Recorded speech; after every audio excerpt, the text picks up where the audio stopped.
Should be. Welcome back to the Comics Aficionados live right here on Thinking Critical YouTube. We are creeping up to that Christmas holiday. Eric is basically already there. He's outfitted his toys. He's changed his background. That's right. For the Yuletide season. You excited, Eric? I'm enthused. I get the holiday spirit. You know, it's like what Santa Claus said when he walked into the club last night. Ho, ho, ho. Oh, I see what you did there. Waka waka. So, Eric, you are the Sultan of Soup. Do you have a signature like holiday dish? Like, Me? is there something that you make that's specifically Christmas? Yeah, kind of. I like Christmas morning better than Christmas Eve. So I open my presents on Christmas morning, and I like breakfast. So I make omelets. So That's not a Christmas omelet. There's no peppermint in there. What's the candy canes? Well, that's for later. But this says, omelets are a great place for your leftovers. I got Throw a little mistletoe in there, and I'll buy it. You know what I mean? Hey, if athletes get athlete's foot, then astronauts get mistletoe. Oh. Oh no, the dad jokes today. Oh, that's bad. Like that's as bad as anything I've had some bad ones on here. That was bad. It's good to have Eric though. The constant optimist will probably need that that positivity during this live stream. Dude, we're gonna talk about it later. I almost bailed on it all this week because it's just like I kind of hit the wall. Just on the whole thing. We're going to talk about it later. But it's like, geez. I mean, we come to our hobbies to unwind. And I just felt nothing but wound up. And it's like... It's a battleground, Eric.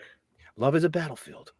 Absolutely. And I have been promising that in January 2024, the very first week, we are going to start reviewing every episode or issue of Planetary. And also, we're going Middle World from beginning to end. And I said, I've got the man on board that's going to do it. It is going to be 32 Nick flavors of Nick Weiser. How you doing, Nick? I'm good, Wes. How are you doing? Happy to be here, and it's about time. It's like this is like a weird thing. I was like, whoa, I'm gonna be on Comics Aficionados. This is like really weird. So I'm happy, and I'm so glad and happy you asked me to take part and talk about Planetary and Millworld because I've read a good chunk of Millworld, but there's also a chunk I've never read. And as far as Warren Ellis goes, I've read his Big Two stuff, so I can't wait to see what his stuff looks like on the indie side with the amazing John Cassie. And, of course, a pleasure to cross paths with you, Eric Dock, and for the first time, Josh and Aaron Sparrow. The caffeine's already kicking in. So, and hello, chat. This is going to be fun. Let's have fun with this. So if people aren't familiar with you, you do have a YouTube channel. I was on it recently, and I was like, man, this guy's got good audio. Maybe I should be reviewing with him. So I reached out. If people haven't been to your channel, there is a link in the video description. What can they expect from your channel, Nick? I do a lot of comic book content. We do a Friday night show where we talk comics over booze. So some shows it could be like last night. We had a buddy of mine, Gary from Pop Culture Minefield. We had him on to promote his comic, and then we'll have an episode where we do a review session on classic comics. Like next week, for 2 Fridays in a row, we're gonna do reviews on Christmas-based comics, and of course, for the occasional metalhead, I'll post a best of the 2010s or something, or album of the year list. But yeah, mostly comics and heavy tunes. Really, comics first, metal tunes second. So, what are you drinking on your booze cask? You drinking Bud Light? Oh, well, Dylan Mulvaney stopped by and brought me Bud Light, and I was just like, okay, I need you to hide this, Dylan. Don't let them see this. Otherwise, they're gonna see that truly I'm a grifter, and I can't have them know that. Well, very nice. Definitely go check his channel out. Very excited to be working with Nick in 2024, and it'll likely extend into 2025 just to get through Millwall. That's like a 2-year commitment. So that should be a lot of fun. That will be on the Patreon on the Pass the Helmet tier. And there is a link for the Patreon in the video description as well. We've also got returning from LA Comic Con, Aaron Sparrow with a new look and sound. We fixed your audio. We did. Basically, I just had to switch from my tablet to my laptop. It turned out that the tablet was the problem. So, and Wes for Christmas sent me a nice new camera, so you get more of a view of the setup. Got some Hiss tanks back over here from Doc. I've got this this great Chuckles figure that from GI Joe that Wes sent me. So I've got all kinds of good feelings today, despite this week in the comic industry. That was a cool Chuckles thing. You got you can replace his head where he's beat up, and he's got all kinds of spy equipment and stuff. Yeah, he's got a ton of accessories that come. He's got like briefcase with file folder. He's got handcuffs. He's got broken handcuffs. You know, his weapons. Like it really pumps up. What was it? Originally a cool figure back in the day, but they really went all out on him. I always liked that one because he had the Hawaiian shirt on. He really stuck out. Yeah, he really did. I had trouble when I was a kid figuring out what to do with him because it's like he's undercover, and it was like, well, how many I don't have like the setup to do like a bunch of undercovers. there's not a lot of other figures that don't have a costume, like that are just like wandering around in street clothes. Yeah, like when missed the boat on that. They could have done like, here's that guy from the background of episode 43 in season 1. When they did Drug Elimination Force, then I had stuff I could do Chuckles with. I could have him go undercover against Headman and the Headhunters, which were the Headhunters were some really cool designs. You know, Michael from Retro Blasting had a great theory that it was what is it, in '89 when Chuckles came out? There was no Snake Eyes that year. He thought Snake Eyes was hiding in plain sight because Chuckles was undercover. And I'm just like, whoa, what a great theory. Chuckles does kind of look like that rubber mask that Snake Eyes would wear. Absolutely. So, Aaron, you were at LA Comic-Con and you were representing Thinking Critical well. People were actually excited to see you. People were super excited. It was great. Yeah. Like I gave a shout out on one of the other videos we recorded to Michael, a man called Chill, guys that watch us. There was a cosplayer there dressed as Preacher, cosplayer there dressed as Luke Skywalker who watched the channel. I'm sorry, guys, I forgot your names. But I met a lot of people this weekend. But like so many people coming up and saying like, yeah, I watch the channel. I love what you guys do. Is Wes here? Say hi to Doc for me. Like there was just all kinds of. Supposedly there's a Doc fan club, like an underground Doc movement. Yeah, like people. We're only like a year or two away, Wes, from people coming up and like pulling up their sleeve and they've got like a Doc tattoo. The tattoo says Doc is right. It's strange. I don't get it. It's the weirdest thing. People they ask me and now they're disappointed when I say no, Doc doesn't have his own channel. I know. I was thinking of switching over. Moving on. Just get Doc all the time. All Doc all the time. Sounds like a terrible, terrible, terrible way to spend your life. I'm still confused why my girlfriend likes it, but okay. She's got to put up with this shit all the fucking time. Doc, do you think it's healthy to be in the Doc has got a point fan club? Probably not, but right? I live my entire life unhealthy, so I mean, it sounds about par for the course for me. Well, we're going to have a lot of fun. Tomorrow, we're going to be recording our review of the latest Fire and Ice Welcome to Smallville. Wasn't planning on revisiting that, but it was so bad this week that we had to go back. And then we're going to be talking about the X-Men as a civil rights allegory. There was an article that in theory should have been interesting, was actually not. Well, I mean, Screen Rant, CBR, Variety...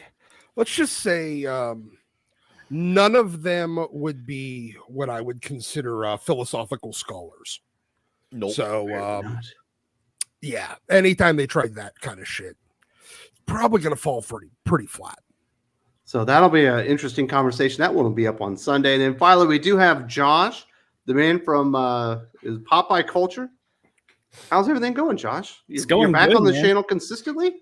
I'll be here this weekend. I'll be here next weekend. I think the weekend after that. Yeah, we should be pretty good. Very nice. Are you excited for Christmas? Dude, I'm super stoked for this. Is the first year that I'm in a job where I can actually enjoy the holidays. So absolutely, like looking forward to. And I want to kind of revert back. I know we're shocked that Dog has this underground fan base. But that lets me know that you guys don't, search out fan fiction on the internet, because the Doc fan fiction on the internet, That's Ooh. that's the interesting stuff. Some Rule 34 violations. It's a Yeah, spicy. a lot. I'm about to say a lot of violating that beard is going on. Fucking side beard's enough. You know what I mean? Oh, That's my Jesus, Christmas man. present. It's a rough thing to think about, but we do have some people speaking early on. Lane Kramer says, "Hit the like button for Wes and the crew today." Absolutely, definitely appreciate the likes. Cal Miles says, "Nerdrotic and AZ had a brilliant talk about the upcoming subject. Also, Gary saw Tim Sheridan at a convention, and nobody went to his booth." Aaron- Imagine my shock. Snow is white, water is wet. Peter Parker's Spider-Man, and Tim Sheridan had no people at his booth. I will say this. I will say this for Tim Sheridan.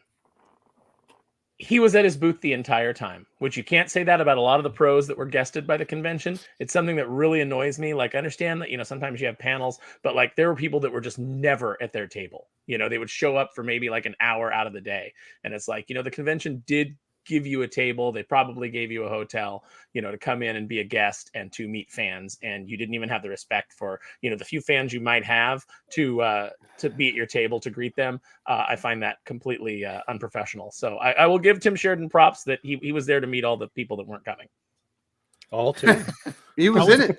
He was in it to win it. Look, I was trying really hard to get Max or Aaron to go by his booth to get him to sign a copy of Alan Scott Green Lantern #1 and let him know that they're super gonna give it excited away? to give this to me because I hate that book. And they wouldn't do it. They wouldn't do it. I was really prepared to, Josh, but the more Max and I talked about it, I was like, I'll do it. I don't care. The more I thought, like, we're going to get into a situation where, like, it's going to be like just walking up to the table is going to be harassment. Yeah. Even though we're being perfectly nice, like, it's going to get construed online as, these guys came over and these Comics Gate adjacent, whatever the hell that means. People came over and threatened me, and it was like, we bought a book. We had a book signed. We gave you money. I would have done it for you, Josh.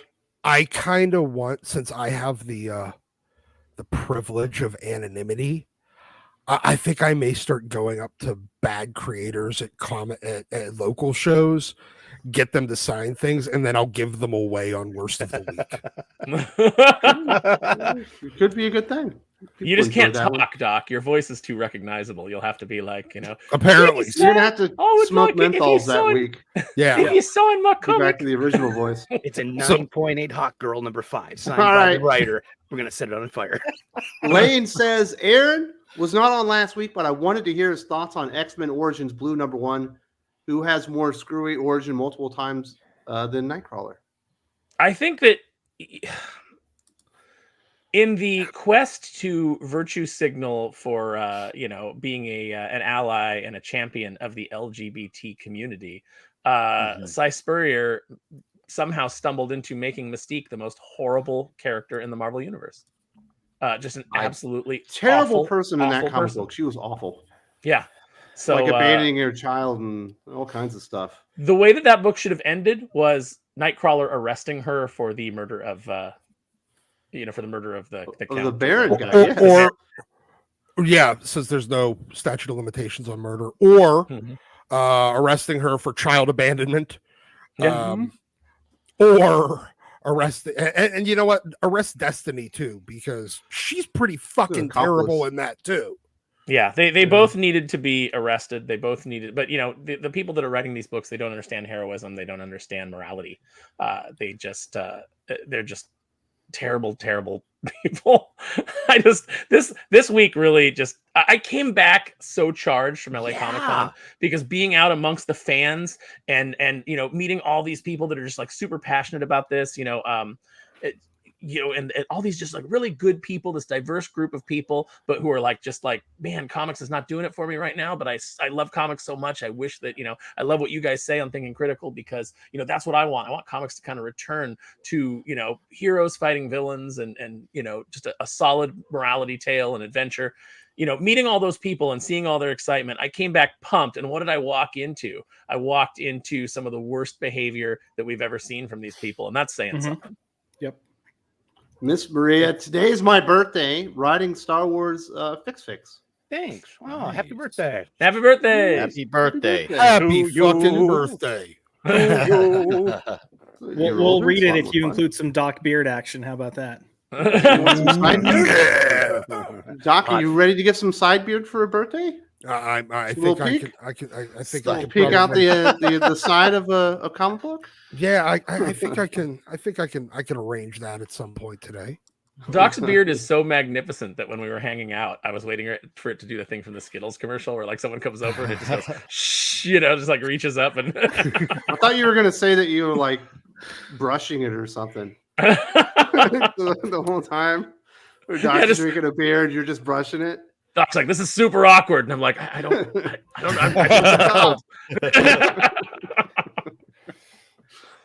Calb says, like how manga is laughing at Western comic, it's the same with movies. How a $15 million kaiju movie did better than $300 million superhero movie. Well, it sounds like Godzilla -1 is something special. Mm-hmm. It sounds like it. I'm seeing it tomorrow with my brother, and like it's nice to see people being enthusiastic. It seems like a lot of people who are seeing it are really like all about it, which is nice to see because it's definitely been not just a depressing year for comics, but obviously for movies. And I'm not even talking about like the strikes and all, but with movies, it's like everything is about the talking points, the message, yada yada. And last year we had Top Gun Maverick be the thing, and now it seems like this year Godzilla -1 is coming in hot before the year ends, and it's nice to see because it shows you people do want to go see movies. And I know my brother's friends saw it, and they said there was even a lot of youngsters at it. So this once again dispels this whole garbage about young people don't want to read stories based on long continuity or established characters. No, young people want these things too. They want just as much. You just gotta give it to them, present to them. And that's what's awesome to see. Like, obviously, young people are buying manga, which we mentioned in the previous super chat.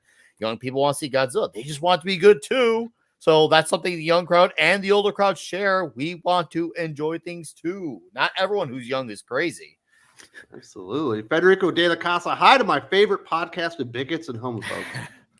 Oh yeah. But he missed the ism. Federico the whole time? My goodness. Oh my goodness. Someone earlier said, Josh, you were the biggest homophobe. I mean, I wear that crown well, okay? You can't be a homophobe. You're a homophobe. Anytime someone starts to think I'm reasonable, I have to just go on Twitter and prove them wrong. There we There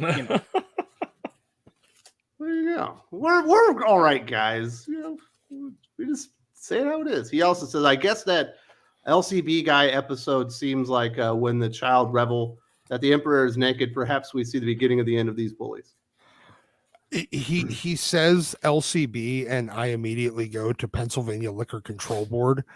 And you had a lot of battles, huh? Yeah, apparently. Liquor Control Board's a pain in the ass. Fuck them. No, he does have a great point though. I said much the same thing. I said, like, we're watching cancel culture die. Basically we saw the snake get its head smashed. I think that it'll still be around. I think that that it's going to take a while for the nerves to reach the brain and tell them that they're dead. But you saw a unified pushback against these people, against this bullshit, against this little cabal of malcontents. And by the way, comics is supposed to be about joy. This is supposed to be a medium that is that brings people together, and it used to be that way. You used to go to a con, and man, it was just a feeling of like, I am here with my tribe. And it didn't matter if you were a Star Trek person or you were a Star Wars person, or if you were a Marvel person or you were a DC person. You were excited to get into those conversations where you had those back and forths, like, yeah, Green Lantern could definitely beat Silver Surfer. Oh no, you're full of shit. That was like the kind of thing that really just like permeated the fandom. And these people came in with their desire to control comics, which, by the way, how pathetic that you want to control something that's so small and just make it smaller and smaller and smaller because you're so afraid of losing your power. And they came in and they really made this industry divisive. They divided the fans and the creators, and the creators with their behavior on Twitter and the way that they talk to the fans, the way that they look down on them. These people make or break you. One of the things I really liked about Mark Miller this week was him saying, I'm giving back to the shops. These shops are what made me a rich man. Everything that I have is because of these retailers. And that was refreshing to see in an industry where, they told us the retailers were their customers until the retailers pissed them off and they decided to spit on them.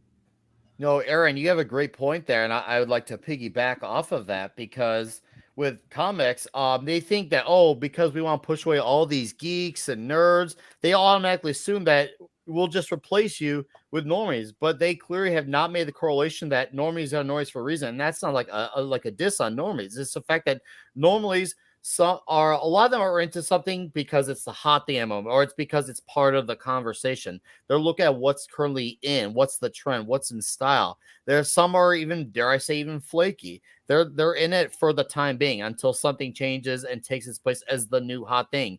Whereas the guys like us, like I remember when I had my Brubaker Daredevil comic with me at a trade school many moons back, and I got funny looks just for having that with me. Nowadays, that wouldn't happen, but at the time, I remember what that was like being at a trade school. Like, who's this 19, 20-year-old guy reading a comic book? And now it's like, if you had told me back then, like, that was an odd feeling, but now I'm like, man, I miss that feeling. Now it's like, I want to be that guy because it makes you realize in retrospect that this medium is best served as a niche thing. It's a niche thing. And the geeks and the nerds have the loyalty. The normies do not. The normies, they come, they go. Absolutely. Dark Admiral March Hare says, when I'm at cons, I rarely see the usual suspects at their booths or with a line. I'm guessing they're as pleasant in real life as online. Are you saying Mark Brooks doesn't have like you have to take a ticket, come back an hour later, get a little autograph? I'm going to go with no. I can't prove it, but I've heard stories because I'm from Illinois, and I've heard Mark Wade's had a couple of freakouts at C2E2. That's I can't prove it. I have nothing to base off of, but I've heard from some people who've worked at the McCormick Center where C2E2 takes place. So take that with a grain of salt. But Mark Brooks is the greatest wet comic book artist of all times. he has a jizz mop there. Maybe. Listen, just because he's got a lucrative canola oil endorsement and has to represent every character looking as if they've been dipped in oil, that does, hey man, the guy's just hustling. Grateful Dog says, Aaron, thanks for calling out Doofus Cates. Did he delete his tweets? That yeah, he did. He did. Mm-hmm. You know, deleting all of them. At least main the main ones. Yeah, at least one. he got BTFO'd. Didn't delete any of them asking people to drop off cocaine for him, but hey, whatever. I will say that I will say this, and I said this on Josh's stream. That we're looking for exclusive content, Aaron. Exclusive. Yeah, well, I think it needs to be said. I said, the tragedy here is that the people that Donny was sucking up to, the people that he was trying to curry favor with, they can't get him any work. They can't. They can't get all they can do is be divisive online, but they don't have the power to get him any work. Beyond that, they don't even care about him. They will cut his throat. They will stab him in the back the moment that they see the opportunity to get 10 minutes of Twitter clout. The people like me that called him out were the people that actually care, that actually want him to get better, that actually want him to get over his problems and get his life together and maybe become a better person. Whether you like his writing or not, he was a rock star for that brief little time. Now, unfortunately, he tried to live a rock star lifestyle and he burned his life to the ground. But there's nothing that we in comics, we who actually love comics and love heroism and love these stories, we love a good redemption story. So, despite the fact that I took Donny to task online, which I think he needed to do, give him some tough love. I hope he gets his life together, and I'd like to see him make a comeback and be a better person. Heroism over heroin any day. I was going to say there is a joke here about a writer misspelling heroin as in female heroes versus heroin, the thing that you like too much. Jeez, Doc. Caleb says, on Mark Miller, it's not important, but will someone tell Mags to shut up and get committed? The hell does that have to do with Mark Miller? Because Space Bandits. That's why. Yeah, she's accusing him of stealing Kim and Kim. Stealing idea. That's why Callum's saying that. I kind of figured that's what. Yeah, it's all. I have no confirmation on it, but it did feel like maybe he was trying to show Mags how to actually write the book. Yeah, there are some similarities there. Kind of what it felt like, and it was kind of funny to be like, "Oh, this version's pretty good. Here's a concept." Also, this is how you actually do it. It's such a weird thing that Mags is like, oh, if my book wasn't good, then why would he rip it off? And it's like, well, I mean, two things can be true. Your book could be bad, and he could be like, "Let me show you how to do the." By the way, you didn't invent the trope of two girls going on space adventures. All right, the Dirty Pair did that. There's all kinds of things that he could be drawing from. But the fact is, took that concept and told a good story with it. Yeah, it was pretty good. Adam Frey, who's definitely wants Perch back on the show. Good morning. At what point do retailers say, if Donny Cates and Jamal Igle are going to bully us, we're not ordering their books anymore? We're already at that point. What does Jamal Igle illustrate? He's doing the wrong Earth. The wrong Earth. Yeah. Who has What's anyone Donny doing? Vanish? I need to ask everyone here. Does your LCS even carry the wrong Earth? I didn't never know seen I didn't know it existed. I didn't know it existed until Wes told me about it. Okay. So it's pretty good, but it's not like a big seller. It's like an underground thing. So if they were to stop selling it, would anyone notice anywhere other than Jamal Igle? Because he's now not selling any copies as opposed to the 3,000 copies he's selling right now. Congratulations, buddy. Enjoy that. I don't know, borderline. Hey, you know what? If you sold 5, you might not qualify for assistance. Yeah. What do you suppose the page rate? I suppose the page rate is on that. I knew he had a comic like that existed. So my local LCS, it's one of the biggest ones in the state. I have never seen one copy of that in our shop. If my main retailer ordered it, he must have ordered one copy and put it in the dollar bin. I don't know, or maybe just didn't order it pure, because I never seen it at my shop. And he gets a lot of like out there stuff. He tries to look outside the box. He's like the retailer who'll still carry something from like a Mike Barron per se. He's not gonna be like, oh, I can't carry it because it's got this guy attached to it. He'll carry things as long as he wants to sell. He's gonna sell. I've not seen Wrong Earth.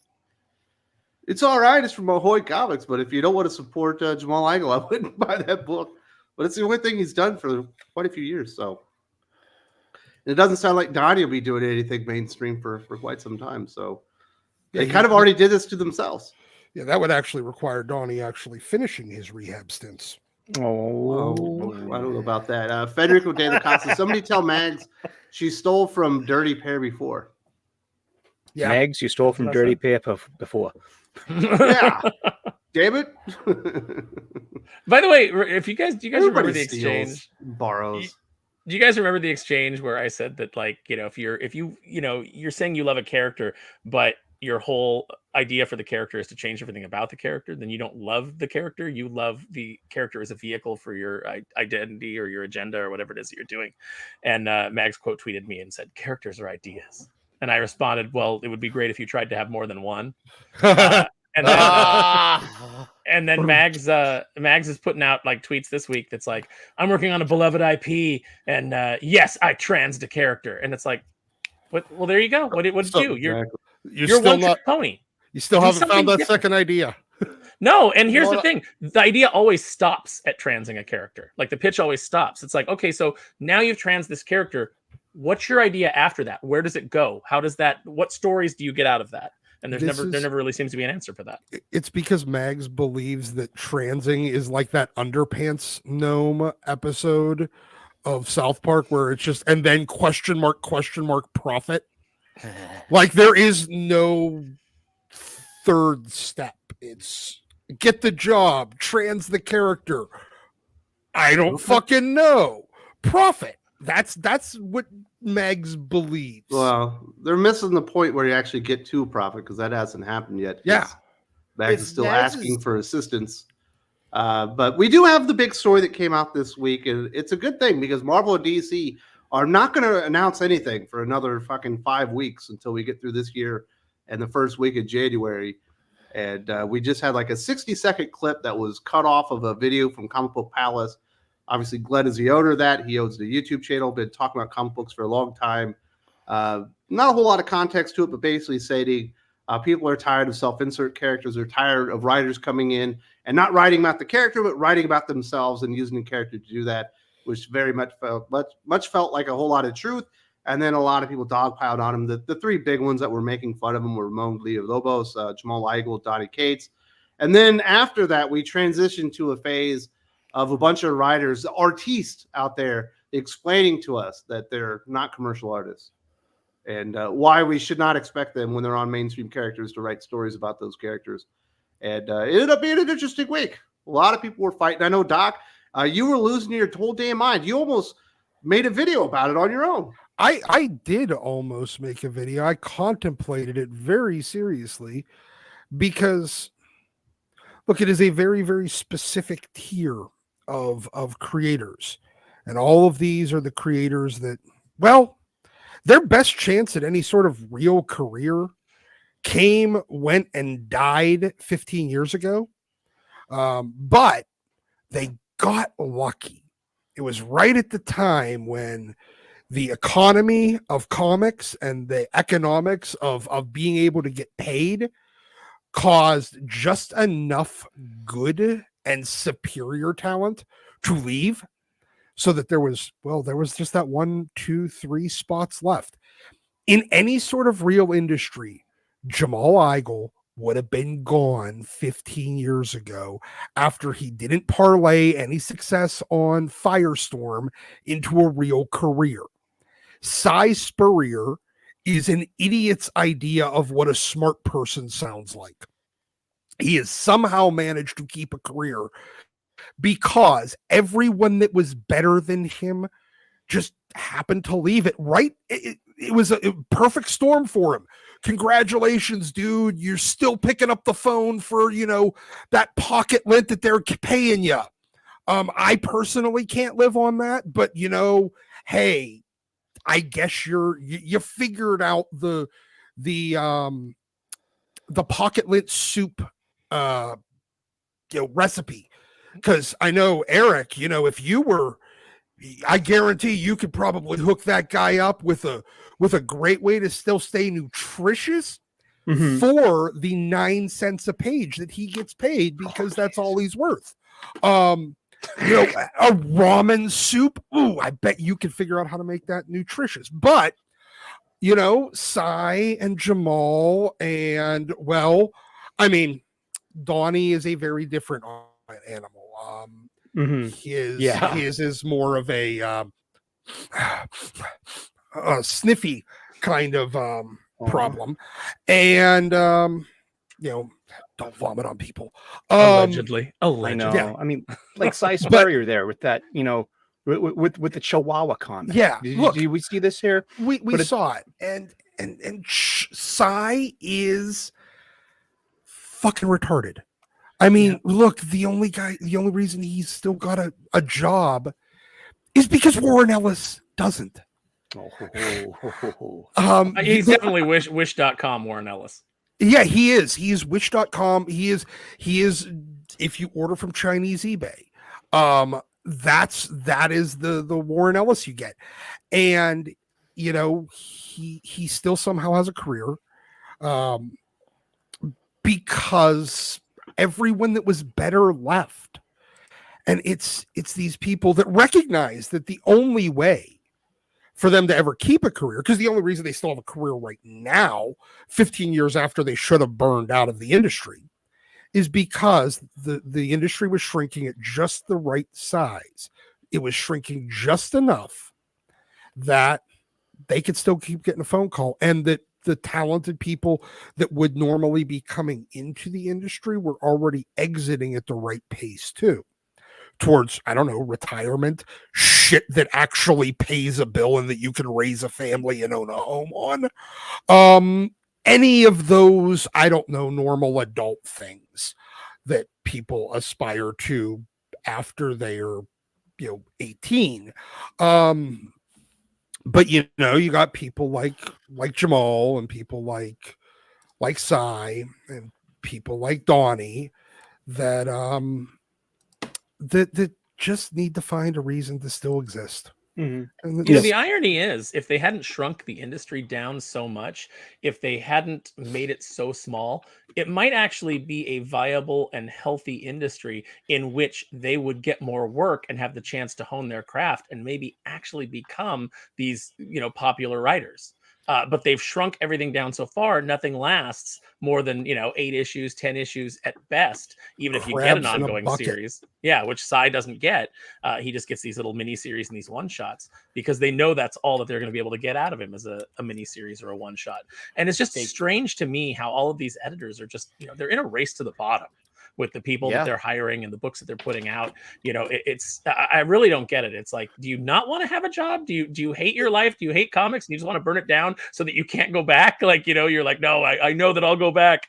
So what I need to do is I need to destroy everything. So there's nowhere for me, no chance of me going back. I need to burn. It's like the Super Bowl of failure. It's the Super Bowl of failure is what it is. They're trying to say who is the best at failing and absolutely destroying everything because my patriarchy, anything that's considered Western civilization or American or as classically white characters, they feel like it has to be destroyed. That's why a lot of these people like the Jamal Igles of the world, their money's not as affected when they make these poor decisions. It's the people above, from the BlackRocks of the world, but they have so much money that they don't care because it's not their money. Well, until you're Max Vestagio and as Eric July likes to say, you're eating your cat's food.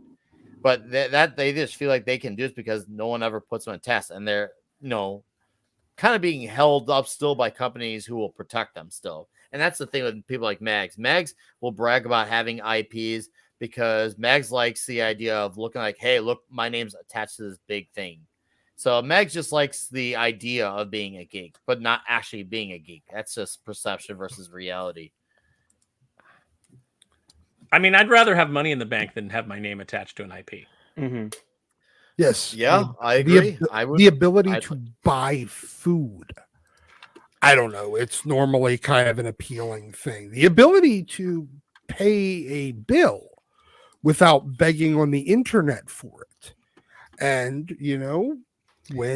but Doc, why pay bills? Why pay bills when you can buy guitars? I mean, come on, like social currency. Yeah, that's what you're getting out of this, right? They think the likes and the retweets are what matters more than making $1. And I've said before, I would as much as I wouldn't like certain books, I wouldn't argue if they at least had a market and fans who actually bought and support them. But a lot of them don't. Most of them don't. Like, sure, Gail Simone at once upon a time, she had, I guess you could say, competent books. I wouldn't say like amazing, but you could say she at least writes characters when she needs to do her job. I'd argue her better work is when she was involved in the Justice League animated series, but it's not like she can't do it. It's just these people, they write these stuff because that's what is being pushed now. It's really unfortunate. It's nice to see Gail go out there and defend Glenn. She was one of the few people who went out there like, hey, there's an entire video about this, and she didn't backtrack either, which is nice to see because I thought, she's going to say it for 5 minutes and then retract it until like a Kelly Sue DeConnick tries to put her in her place. Oh, that's what happened to Jimmy Palmiotti. He put out a tweet and then immediately backtracked as soon as he got pushed back and said it was because he responded to it as it was meant to be taken. Mm-hmm. He actually treated the guy seriously rather than, we can't act like what he said might be real, so we need to denigrate him by his looks and try to make fun of the guy and down basically just make him. It was a great point. I wish he would have stuck with it. Yeah. Did you see Palmiotti's follow up on that after he deleted or no? The bad vibes. He was generating too much bad energy. He said I was delivering too much bad energy. He says we need to learn to have a discussion on this both sides. So I don't think he completely backtracked because he didn't say I'm going against a guy, but he did realize, hey, we need to actually. I think he still wants to have the conversation, but he just doesn't realize that everything is just way too polarized from people on his side, which is part of having the conversation. Part of having the conversation is forcing the issue, and he should have stuck to his guns. You got to have it. I don't know if that's his side. I don't think he's like out there trying to denigrate comic book retailers and act like nothing's wrong. Jimmy's one of the few people that will admit that there's something wrong. Palmiotti, I think, still acknowledged that we need to have a better discussion about this because he didn't say, because there are creators back, especially during the whole 2017-18 wave where everyone was freaking out on Twitter about I will not be inappropriate towards women. There are people who were changing the words and be told to say the talking points. He didn't really do that. He just said, all right, I'm doing this post because basically no one knows how to have a civil discussion, which he's not completely wrong about. And he does care about the meme as nuts as I could think he is at times. Ultimately, at the end of the day, he does care about the meme. And I know he is a legitimate fan of comics. Yeah. And honestly, like I've gotten the chance to have multiple conversations with him in person. He's probably one of the most down to earth and reasonable people to actually have, I don't want to say a debate, but have an opposing opinion that you have a conversation with him, because he's open into listening and he's understanding. And what a lot of people don't know is when DC pushed their whole Walmart thing, he was one of the front runners of that, of we've got to get our books in different stores, different markets. We've got to do it. It didn't turn out the way he wanted it to. But the whole DC going to Walmart to try to get their books out there, that would not have happened without him.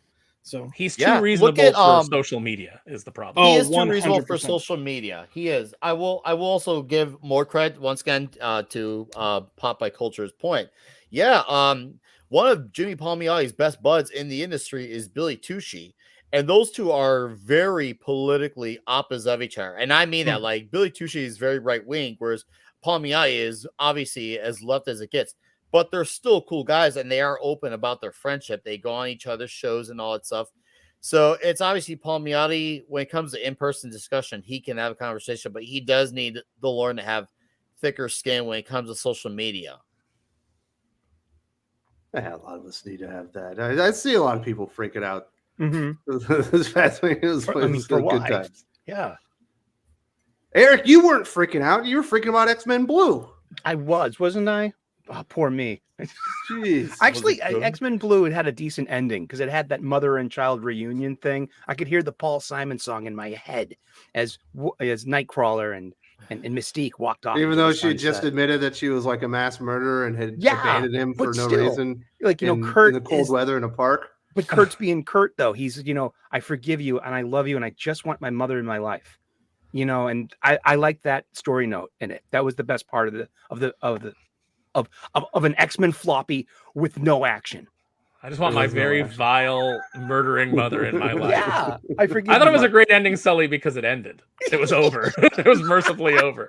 I think it's a one shot, so at least there's not a second issue.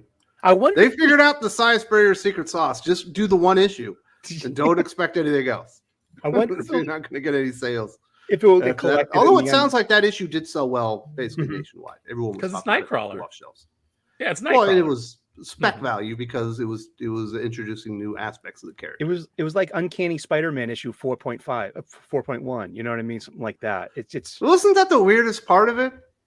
Yeah, Eric, was the fact that in every issue of Uncanny Spider-Man, he's met up with Mystique and said, "I want to talk," and then something happens and they can't. And then one issue, they're like, and then they did talk, and then this was the issue that explains the conversation. Right, exactly, and it happens outside of your little. I wonder if this one will be collected in Uncanny Spider-Man, just because it's like part of the story, Yeah, it was a weird thing, but I did love Science Barrier going out there, Doc, and letting everybody know how it is, and that you cannot expect him to write stories about mainstream characters when he's on mainstream comic books.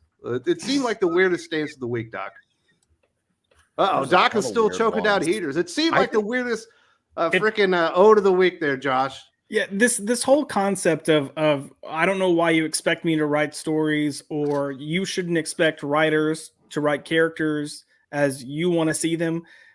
Look, it's not even this idea of like, this is how I personally want this character to be written. It's more so like, hey, this character has been around for 40, 60, 80 plus years, and you're completely turning them on their head. And I think, look, you can always make the argument, characters will change a little bit over time. And I think what you see is you see characters change with the time, but they don't necessarily become the time. They change how they encounter what life is like in that time. So whatever, our situation is for that decade, you see Batman or Captain America morph to how they would approach that situation. Not like, how can we change Batman or how can we change Captain America to fit in this time period with these social constructs? So go ahead.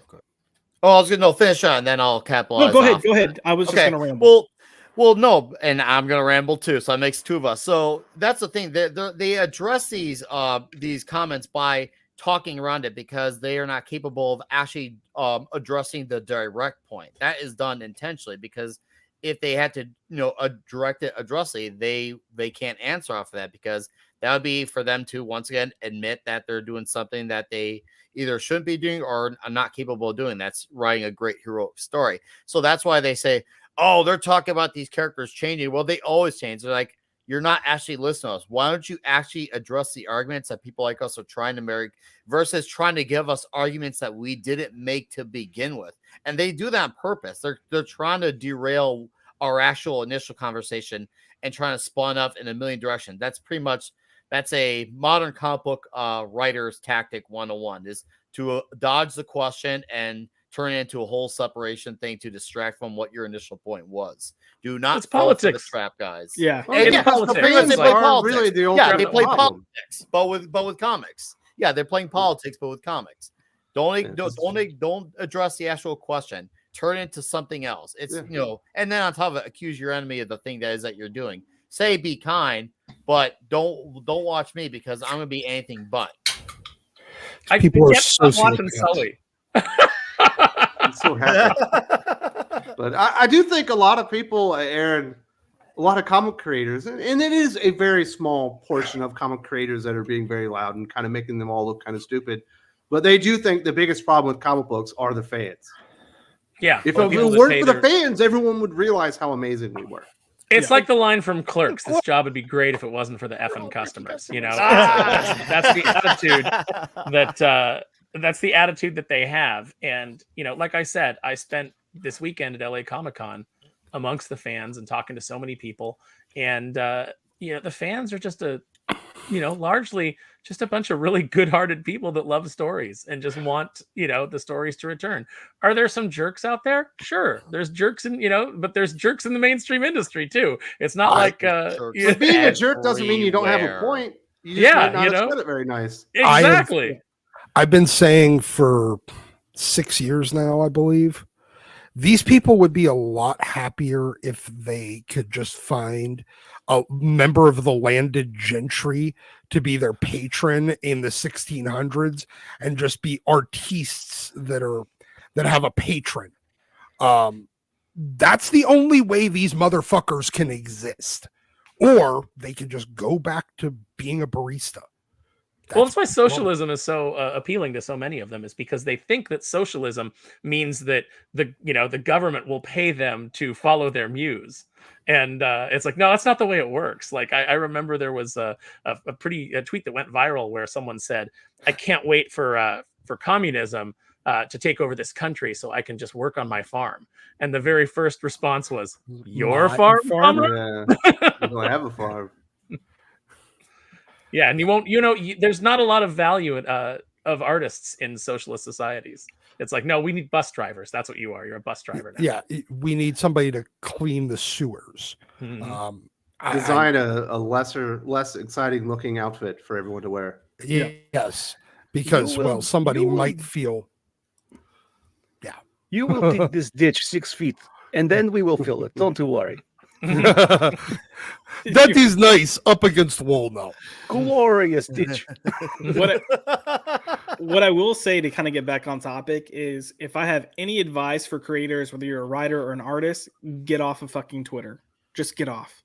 Or have two handles. Have your personal handle that you can go do whatever the fuck you want to do, say whatever, don't publicize it, just have it there. And then have your public handle that just kind of promotes your work, but don't read the comments, don't get in conversations, just promote your work and leave it at that.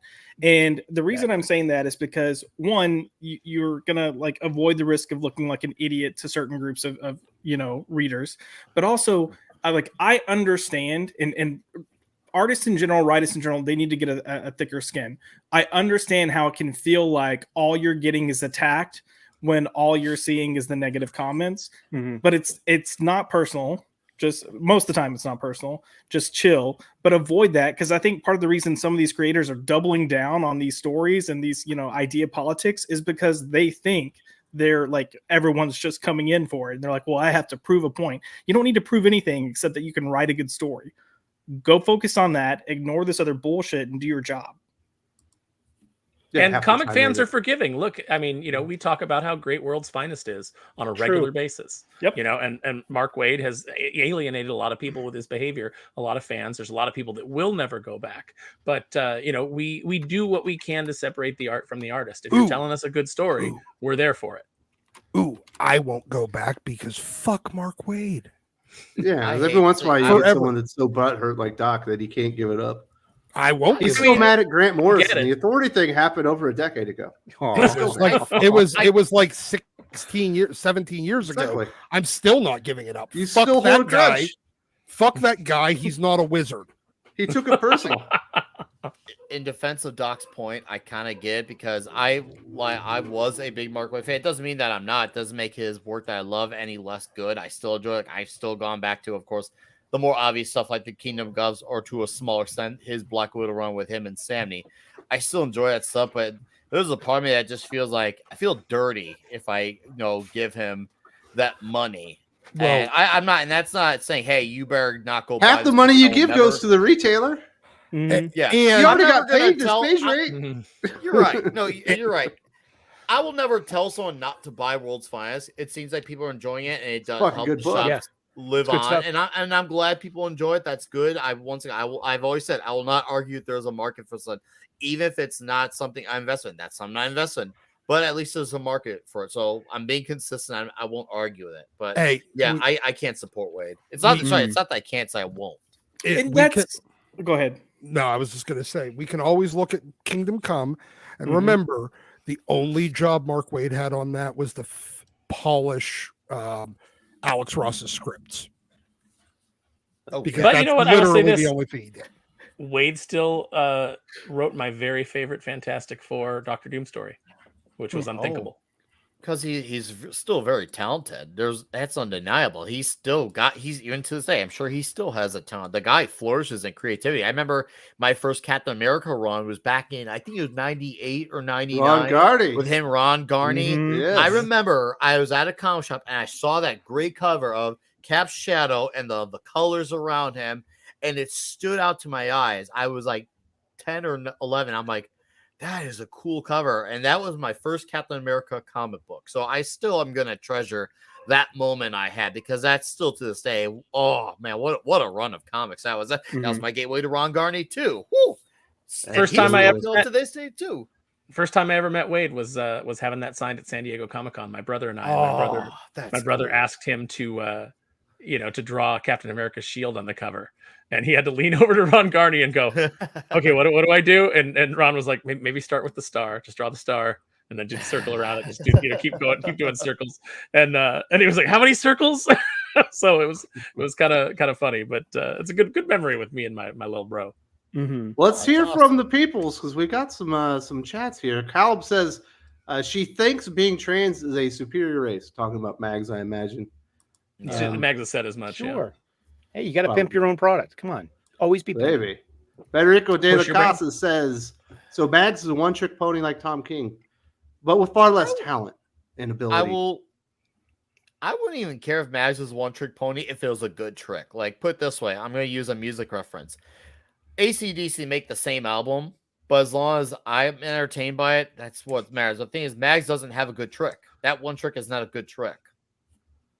Yeah. There's no, like, at least Tom King can frustrate you because you can see there's talent there sometimes. Oh, I I don't know. get that with When Mags. he writes for normies, like that Superman book he wrote for Walmart, I think it was, you're like, wow, he actually wrote Superman. But then you look at everything else and you're like, who? Yeah. Yeah, he had a Green Lantern one shot during Dark Side War that was really, really good as well. I remember that. Yeah. I remember that. I just want to point out that all I heard was Nick say that he likes a good trick. So, Absolutely. welcome to the show.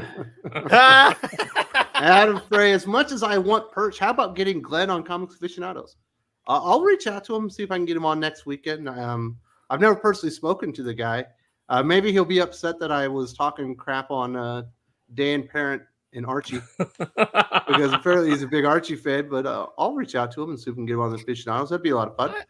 I think it'd you be do good it. I times. mean, I think that's Hey, the hey, beauty hey, about I what got- comics were. We could be contrarians and honest with each other. I got the Boston Sorry, accent covered here. I was encroaching on your territory. Callum says there were moments that were so predictable it wasn't funny, like Heidi jumping in. She's 60 and behaves like a schoolgirl, but without a soul.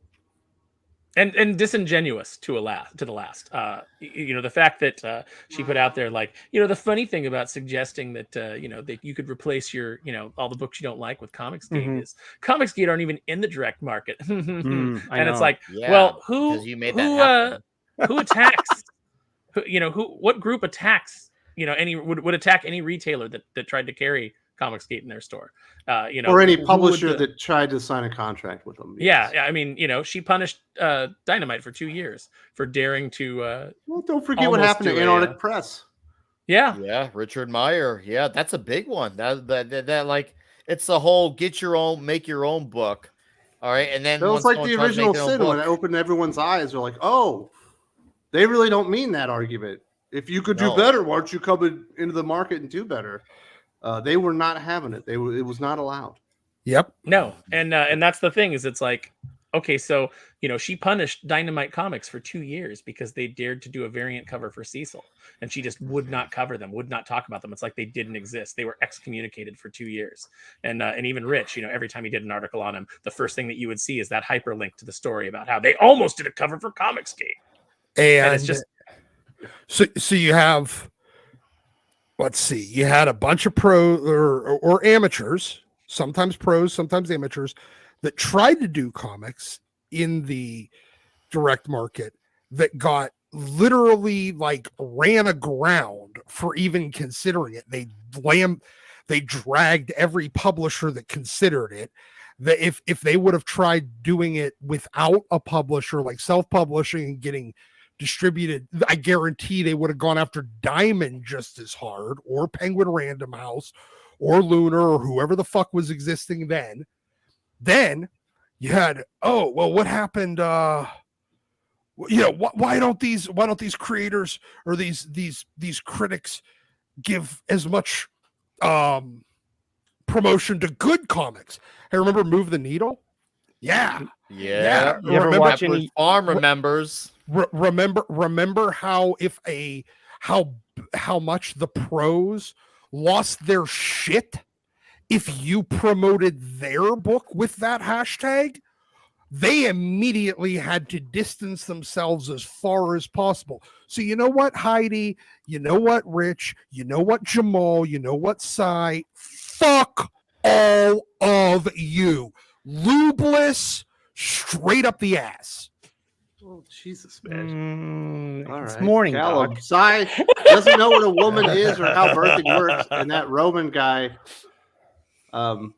Ramon guy, I don't see women lining up to see him when he made. I believe Cy Spurrier's married with children, as far as I know. He's got a family. So I imagine he does know how birthing works. And he sounds, I believe he's married. Maybe as far as Ramon, I don't know how he's doing with the ladies, but that guy making fun of somebody's weight. To be fair, saying Cy doesn't know what a woman is or how birthing works is a fair assessment considering they had a butt baby. Okay, I'm just gonna throw it out.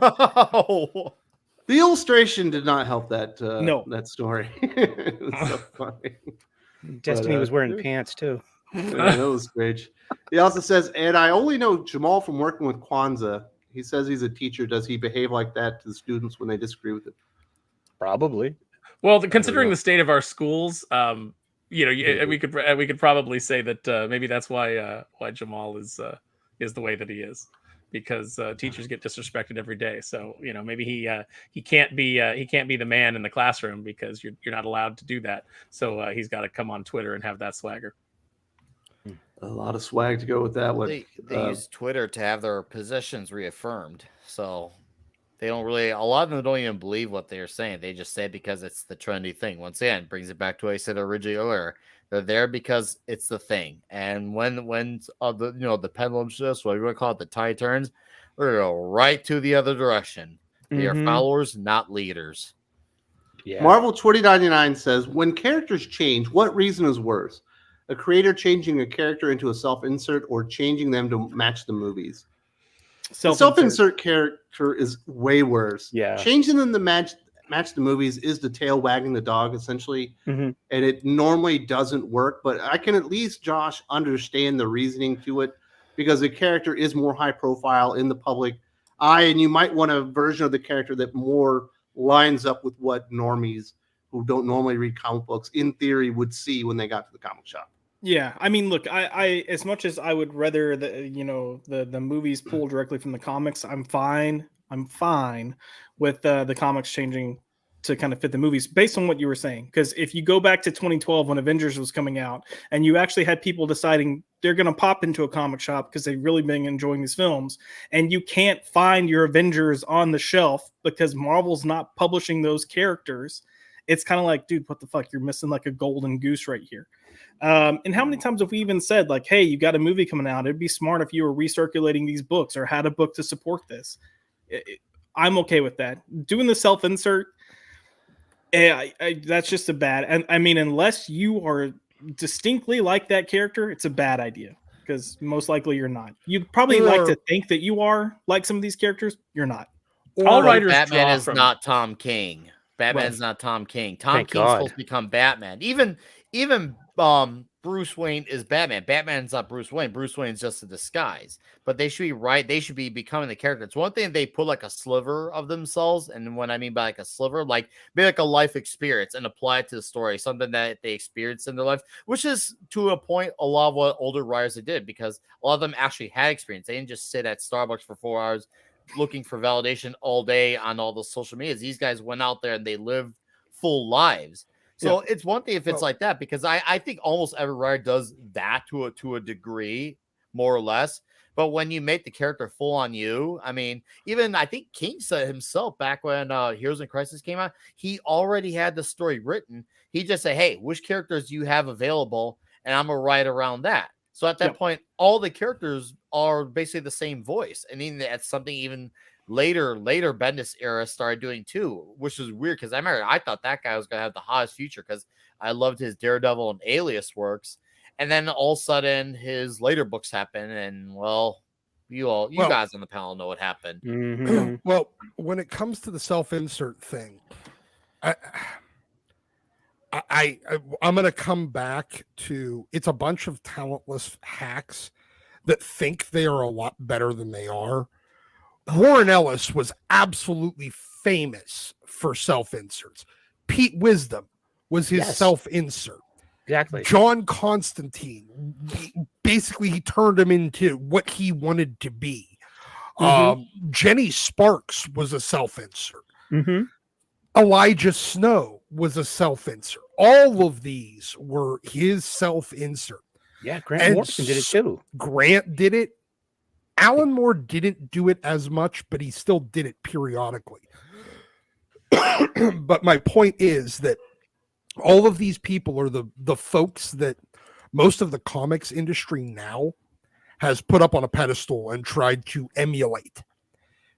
I mean, very, very poorly.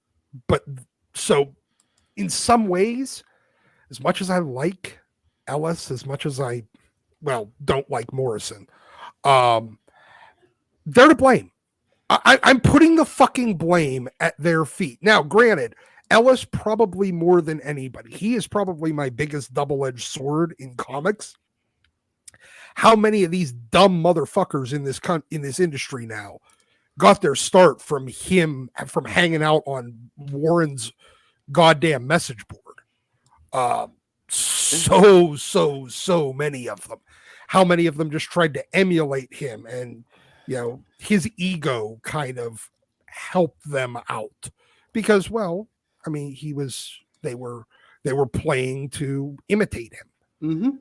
Yeah. So if I'm hearing you right, Doc, what you're saying is follow the Brie Larson advice. Don't try to be the next Tom Cruise. Be the first you. Yeah. Caleb says you hit the nail, hit the nose with the self-insert, or you hit it on the nose with the self-insert part. Yeah. I'll even jump in to say I don't think self-inserts are bad if you have them as a supporting or minor character. I think it can make even life experiences. I think it can help flesh out the world you're building. The problem we're seeing is writers are taking the main character, the established character, and instead of saying what would Batman do, they're saying what would I do. don't. You're not a hero. Yeah, and if they're throwing a self-insert character, they become the main character while the headliner That's the other like problem. a hot yeah. girl, or if you read Steve Orlando's You mean X-Men Galaxy? stuff, I love that book. Yeah. It's so exciting. Sominus always ends up being the main character, the weird sleep rapist. I should have worn my new shirt that says Dyke, Dyke, Dyke, Dyke. Yeah, same thing with the current stuff that we're reading with what was that other book where they're doing that one in? I forgot it. There's so much stuff going on. It's so bad. It's hard to keep up with all of it. Oh, the Captain Marvel stuff. Captain Marvel isn't even the star of the book. It's this Uni Yang girl, which is clearly Alyssa Wong. Gosh. Oh, we've what talked a about shock. the way that we've talked about the study that Lego Mhm. did when they were trying to figure out how to Yeah. break into the girls market, and they discovered the different play patterns between boys and girls. And it's that boys see the character and they put themselves in the character. They want to be that character. They want to be Batman. They want to be Superman. They want to be He-Man.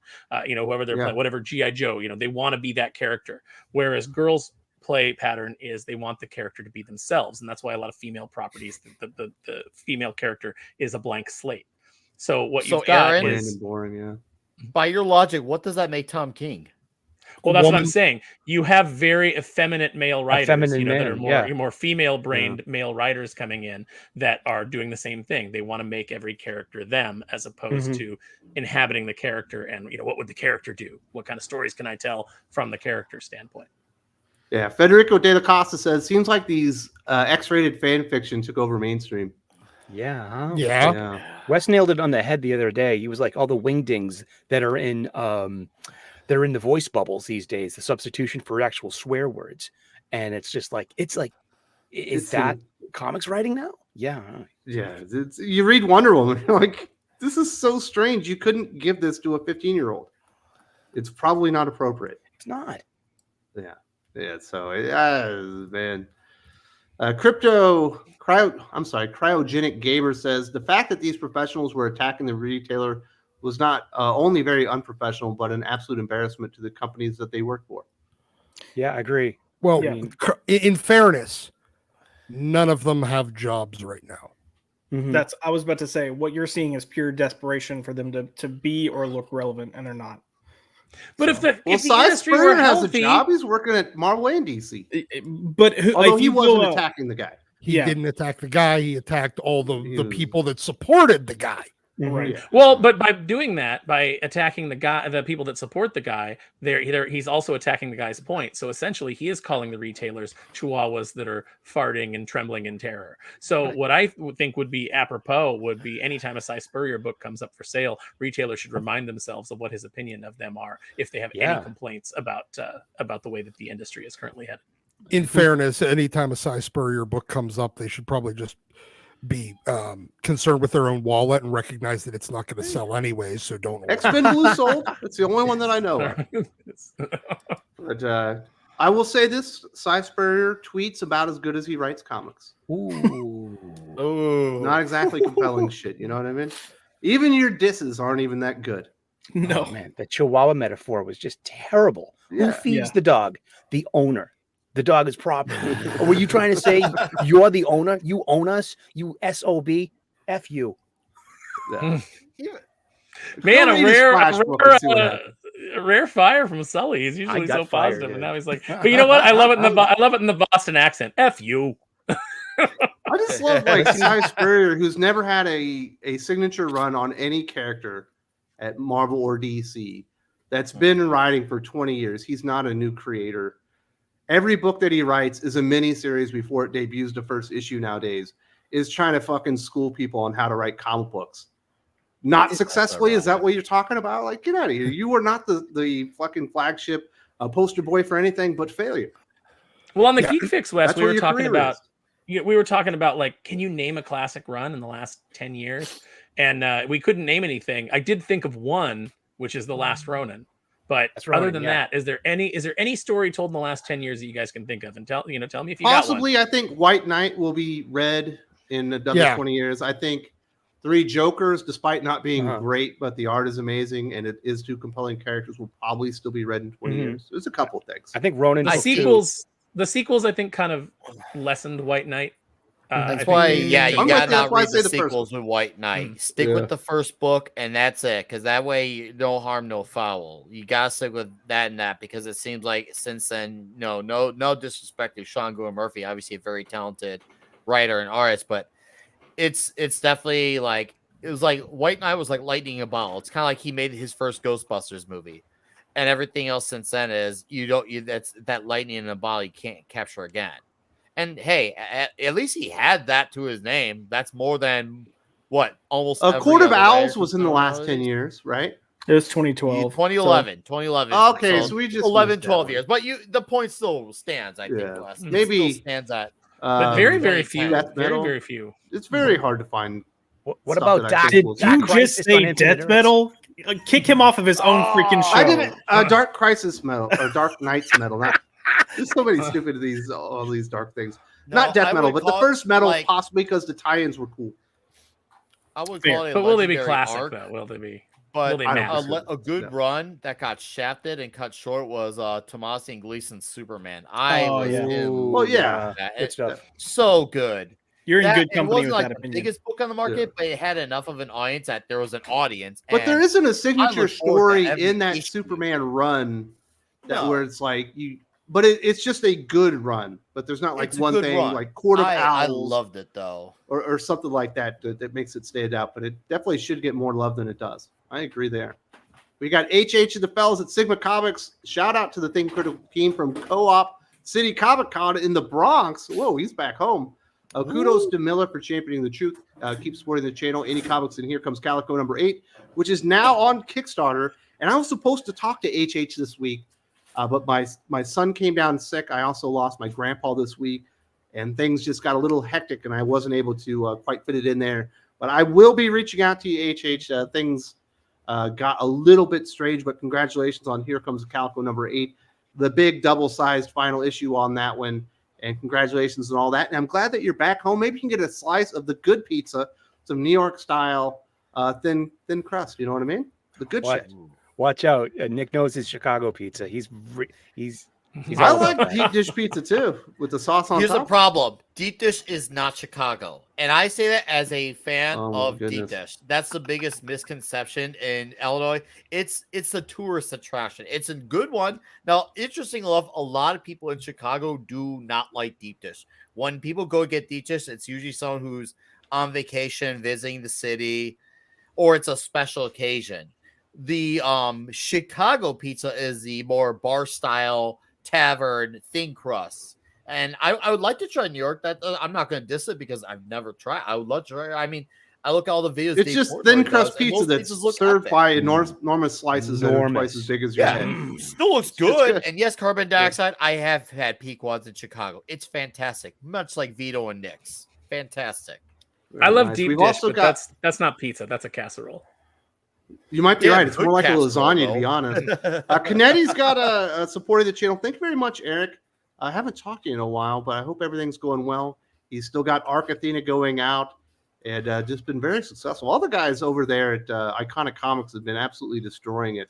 Those guys really have built a really awesome brand that just Fuck yeah. almost screams quality right now. Everyone knows if you go with Iconic, the book's going to come out on time. You're going to get a super high quality product with really amazing art on the inside. So. And the shipping is going to be goddamn lightning fast. I've know. actually got to reach out because I bought some Arc Athena books a while ago, and they got returned twice. So I need to contact them and see if I can get those shipped out. Same thing that happened to me with Aaron Lepresti's book. I have a mail person that thinks that I don't live where I live anymore and keeps returning packages. My bills arrive. They don't send my bills back. But any Are you like package the that I get gets TMNT returned. like thing where you're at 115.5 and you're really living underneath a manhole waiting? for That's your exactly pizza what to I'm arrive? doing. Yeah, it's like, just put it down here, guys. My Well, TMNT fandom, I took it way seriously.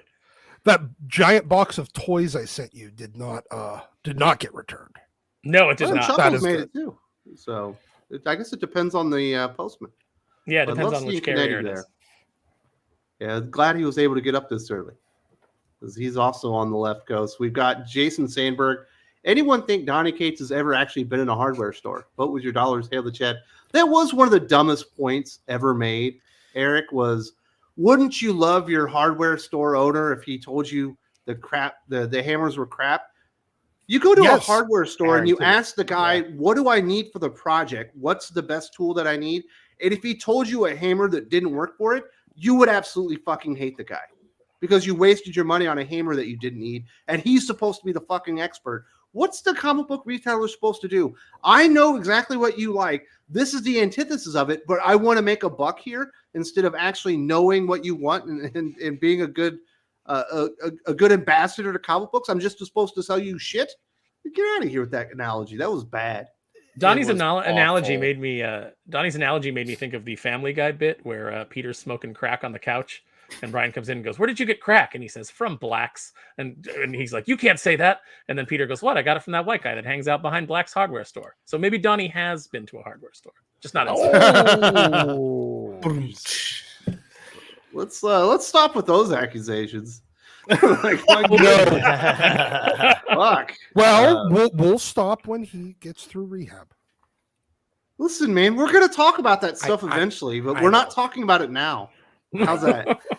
Can I say one thing? Can I say one more thing? It's No, not surprising that's that enough. he came in and tried to be the White Knight because we know he loves being on the white horse.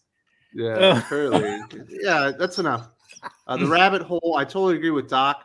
Anybody who attacked Eric, the hit dog barks. Sup, Rev Sully, nice hat. So Doc Thank you. had a point again. Doc was right. Doc, hashtag Doc is right. Doc's angling on a point. Might have somewhere where he's going with that one. Where did you get the hat? Did you make it? It says No, I got it Bahama. from Amazon through mail order. Is that where you got all the hats? Does it Yeah, I like got buy hats for one my- get five? Yeah, I got the little hats for my production crew here at my Boston studios, which is down the street from the corner. Very nice. And you still ordered it through Amazon? Yeah, I just don't buy my comic books or my supplies through Amazon. See, like I make the conscious choice to buy my bags, my boards, and my boxes at my LCS because they deserve my patronage. And that's Do one you thing buy I want. Mylar? I did buy some Mylars. They were $40 for 50. Those are expensive. I've had trouble with actually getting Mylar from the LCS. I did too. A Yeah, for 6 lot months. of them just don't have it right now, which is really disappointing. Exactly. Yeah. I mean, yeah, I waited like 6 months. I asked the guy, I was like, yeah, are they in yet? And I was like, no, not yet. And I'm like, I could get them through Amazon, but that's not helping keeping the lights on, the rent paid, and the wages paid at my LCS. And I make the conscious choice to agree to pay to the retail, the retail price because I love my comic book shop and I want it to be healthy and open. Very nice. The man is a supporter of the comic arts and the Yes. retailer. We appreciate that one. What's been interesting about all this is the comic book creators not realizing how many mistakes that they've done, how many people that they've run off. But somehow, Josh, Bob Iger has even admitted that we might have made a mistake not writing and creating movies for people rather than interest groups.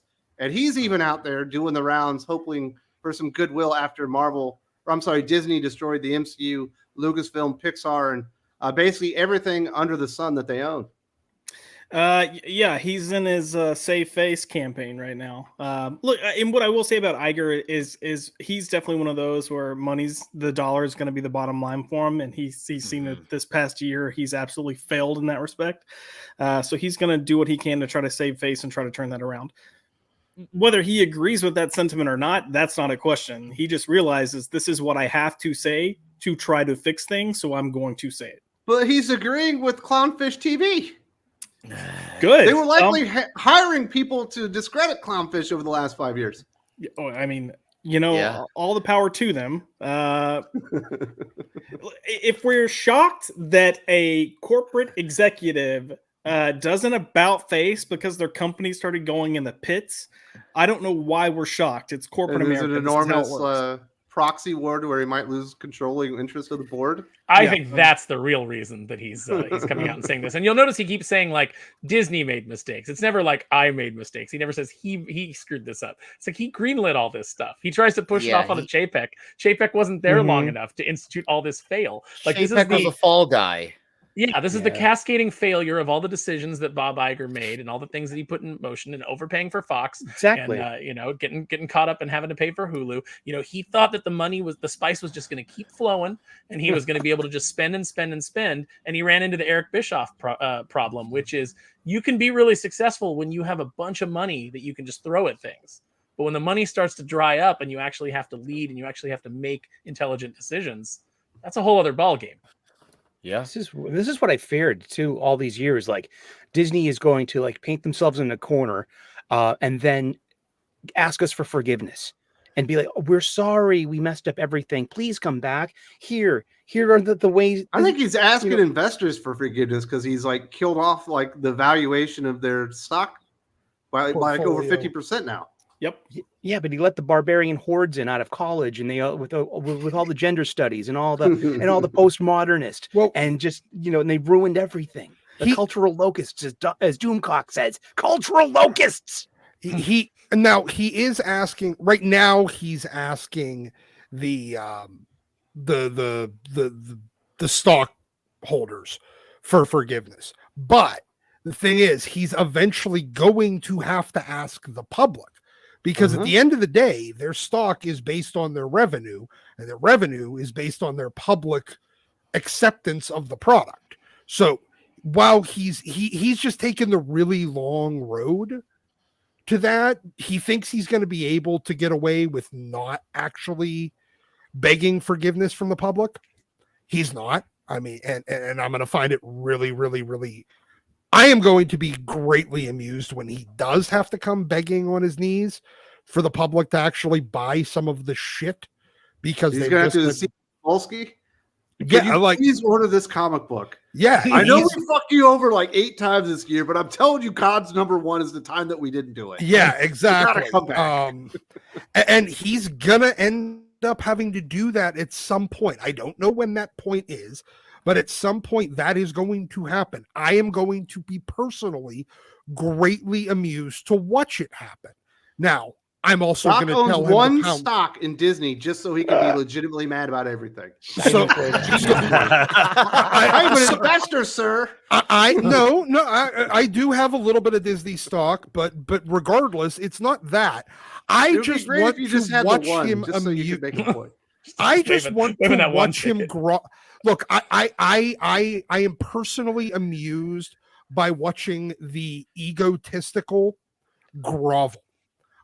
It nothing makes me happier than watching beings of pure id that seem to think that their shit does not stink have to accept that it does. Nothing gives me more pleasure than watching fools suffer. Ooh, I thought that Doc, you just used the word id. Yes, id. Is that from Lord of the Rings? I thought you were a fantasy guy. No, id, ego, super ego, basic psychology stuff. Oh, Doc's doing the psychology stuff again. Oh my goodness. I thought it was fun. I will say that the best thing you could do to try to win audiences back, though, is if you screwed over your fans, the #1 thing you need to do is say, hey, we screwed up. We hear you. But you can't just say it. Like, if you're going to talk the talk, you got to walk the walk. And that means that whatever comes next has to correct the problems, or at least start. We've got to wait 2 years at least before he could say we've listened to you. At least. And that could be even more. We might even be talking 3 to 4 years, because even if Bob Iger wants to genuinely change things, he can't change things with the way things are right now. Even if he said today to his writers, whatever, hey, we got to do something different. It's like saying, okay, we're going to eliminate DEI, but we're still going to keep everyone who was part of those positions hired. You gotta clean out the rot. You can't just say we're going to wipe out the job position. You got to take out the people who enforce these policies as well. And I don't think I actually don't believe Iger has the balls to do it. I believe his comments about wanting to change. I think it's like Elon Musk summed up best. These are the type of guys who care about looking like they're doing good versus actually doing it. It's perception, reality once again. You know, Well, he you can doesn't have all think he these would have companies to. with all these CEOs that come out and talk about how progressive they are and how much they care about people and, you know, diversity and things like that. But we see the actual, you know, what they actually put into practice, you know, shrinking Finn on the Star Wars poster for China, taking that that LGBT content out for China. If you really believed in this, if it wasn't just a facade so you could try to look good and try to convince people, you know, that you thought was a big market to give you their money, then you would say, no, China, you know what? We would rather not have our movie in your market because we believe in this. But they actually don't. You know, it's and all these corporations, you know, Apple, you know, with all their things, you know, they've got slave labor camps basically making the iPhone. You know, there's just all kinds of shady stuff that these companies do because at the end of the day, they're corporations. And all these progressives that are going out and standing for these corporations. Do you remember just a few years ago when you were like, all corporations are evil? And now just because people like us are saying like, yeah, what they're doing is evil, and you're like, no, they're good, and you're getting in front of them and chaining yourself to the front doors of you know, the corporate headquarters, you know, to protect them from us saying things. It's absolutely ridiculous. Just like that, they went from raging against the machine to raging in support of the machine. Even Rage Against the Machine did it, man. I used to Yeah. like them back in Oh, the day. they're the boys of Biggest raging sellouts ever. against. They should might as well rename their song and say, "Fuck you, I will do what you tell me." Yeah. Mm-hmm. People want to talk crap on Metallica with their Black album. Oh, they sold out. No one sold out harder than Rage Against the Machine. They're nothing anymore. I was calling Rage Against the Machine hypocrites in the early 2000s. Hell, the 90s.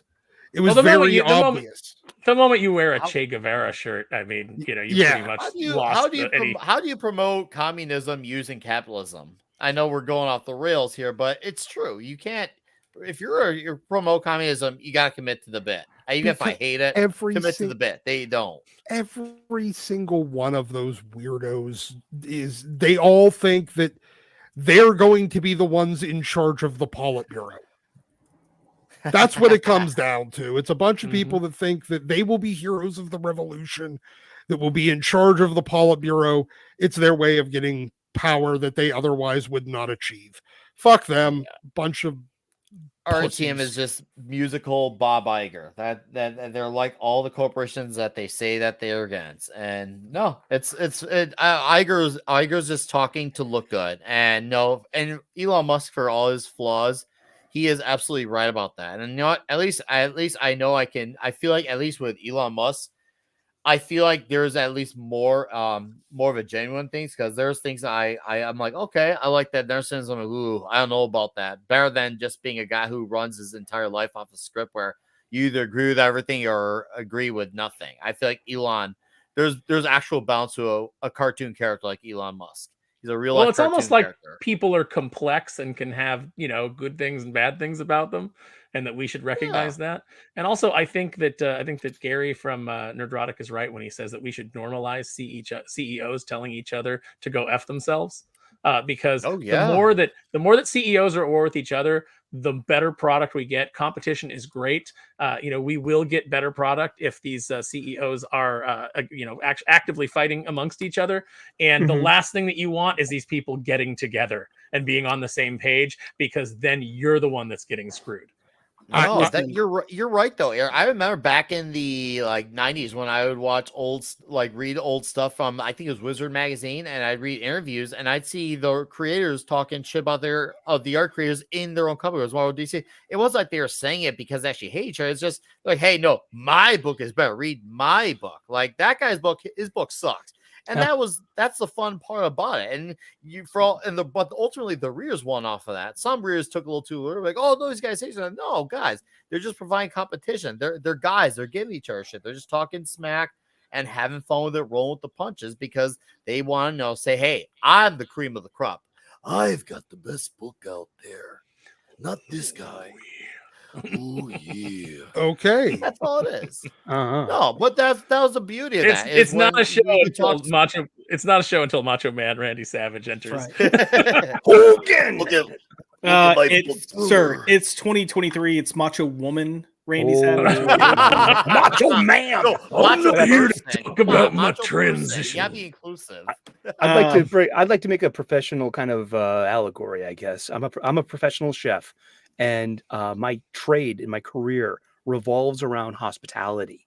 And Disney, for me and many people in my trade, are the gold standard in hospitality and in guest relations. It's about, we have this idea of, it's called guest obsession, and it's about serving the guest, serving their needs, and making sure that they're happy the entire time that they're in our establishment. And that's a big thing what Disney has lost touch with the one-sided political messaging. They've lost sight of their hospitality, and they are no longer a standard in that frame of mind. I mean, how can you be hospitable to just a small fragment of your customer base and then demonize the rest? And I think this trickles down to Marvel, in particular, and especially letting their talent come off the cuff like that, like Rachel Zegler and Halle Berry, just like, hey, we fought back against the toxic fandom. Like, sure, kid. But it's I like think you're giving them too much credit, thinking that they lost sight. I think it's just that they went out of their way to change things, and they know that this is a small fraction. They're trying to will that into existence so that the rest of the world becomes what they want them to be. I think we're giving because Bob Iger's they're changing it intentionally. Go ahead, Bob Aaron. Iger's ultimate goal was to be president. So, that's I remember that. He was working on this, this social change so that he could prop up his presidency. It seems like with him, it's all about ego and it's all about him. And that's part of the reason that he's having such a hard time right now, is because his legacy is destroyed. Like no matter what he does in the next few years, he's not going to be able to pull Disney out of this nosedive. And this is what he's going to be remembered for. If he would have just rode off into the sunset and his ego hadn't been hurt by the fact that Bob Chapek got the stock up to that high, really super high point, that's what really bothered him. Let's be honest. When he says like he was bothered by the things he was seeing at the company, he was bothered by seeing the fact that Bob Chapek cut him over $200. In fairness, I'm seeing Marvel always had that level of egotism. Of we're above the fans, we're above the readers, we don't need to listen. They've always had a degree of that. What I'm seeing, what I saw with Disney is the same thing. Now, normally this doesn't happen whenever it's a massive company absorbing a much smaller company, but whenever it's similar sized companies merging. And when one is buying the other, which is really weird that a lot of the people that are getting bought end up as the ones in charge. It's this weird corporate thing where I've seen, two companies that are approximately or relatively close to the same size. One buys the other, and the purchase E, the management team of the purchase E ends up supplanting the leadership team of the purchaser, which is very strange because, the purchaser is obviously the more successful company, yet you end up putting management and they end up adopting the philosophies of the company that got bought. And I feel like what it was is Disney actually absorbing a lot of the corporate culture of Marvel rather than the other way around, which is that's a good point. It's a way to put it. Feels completely impossible. It feels completely impossible, and yet if you look at, I have seen more mergers. They put Ike Perlmutter in a corner and told him to sit in timeout. I understand that. I'm not saying everyone. I'm saying because there's always at least one or two people that get left out, and it's weirdly the ones that were actually the most successful. They're the ones that get pushed out, and because they're threats. When you saw the Beyond the Magic or whatever stuff where they were showing people behind the scenes talking about the necessity of implementing LGBTQ culture into their kids programming and stuff like that, none of those were Marvel people. Those were Disney people. That I'm not saying that it was all the Marvel and Disney. I'm saying they absorbed Marvel's culture rather than the other way around. Now, sometimes it ends up. I think it's because you're a comic guy. You might be biased. No. I've seen this happen in more business mergers that I know what to do with. I've seen at least happen about 5 or 10 times where, strangely enough, the company that's being acquired, the company that's acquiring them ends up absorbing sometimes it's their members of management, sometimes it's just their management and corporate culture. And it doesn't make any sense. It's very, counterintuitive, but it happens with regularity. I don't think it happened here because the highest ranking person from Marvel that was at Disney was a Perlmutter, and he certainly isn't in on with these initiatives. That's probably what fucked him over. Well, I mean, regardless, the main problem is that Disney stopped seeing their fan base as customers, and they started seeing them as just pay pigs. It's like, just give us your money, pay pigs. Eat the slop. It doesn't matter. We're Disney. Once you start thinking your brand is bigger than the customer, like they're just going to take whatever we give them because our name is on it. And that's the corporate culture from Marvel that I believe they adopted. Yeah, they lost that sense of hospitality, to welcome the guest. Well, it all came back to bite them in the ass. Obviously, with the Marvels, they were seeing a downturn in interest in the MCU, generally speaking. But it went pretty rapidly from Doctor Strange and the Multiverse of Madness opening up, and you're sure that it was going to go over $1 billion, to Marvel's opening up less than the Incredible Hulk, and actually having a global take less than the Incredible Hulk, and like 20 million less than the Incredible Hulk, which came out 15 years earlier, is generally considered one of the biggest bombs that they ever made. And the Marvels just absolutely destroyed it. It was amazing. What do they say? What do they say about how do you go broke? Very, very slowly and then all at once. Yeah. I do want to point out, because there's a comment that I actually agreed with, but I think it's Taffer, but Disney could have been heroes in this culture war just by staying the same. They chose the wrong side and are paying for it. Worst business decision ever. Completely agree with that. Well, that's I want to why point out Disney something got from the involved, chat. because when it's the kid, you get the company with kids involved. Kids are the most impressionable. That's why they went straight for the top. But go ahead. I want to point out something from the chat, which is Wes trolling the chat. Tony Khan is a wrestling genius. GTFO. Get out of here. That's a genius. No, again, Tony it's like told me. Next thing you're going to tell me is that Orange Cassidy is the best thing on the show. Nah, I could live without that, but I don't know. Where do you go for the Marvels, Josh? Obviously, you're the big pop culture guy. You're pop by culture. They got one movie coming out next year. It's Deadpool 3, which, when you think about it, shouldn't tie into any of this stuff. And it should be its own standalone thing, kind of what made Deadpool unique and very successful in the first 2 iterations. But apparently it's going to go full multiverse. Full multiverse. From everything Springboard. from everything that I've heard and understood, the idea is to try to get a lot of the Fox properties in for Secret Wars, and then use Secret Wars as a means to wrap everything up and do a soft reboot. Where do you go? I mean, look, I think the best thing you can do is take a break, and the fact that there's only one movie coming out in 2024, probably the best approach. Now, what I will say is for Deadpool 3, storytelling wise, they need to just leave it alone.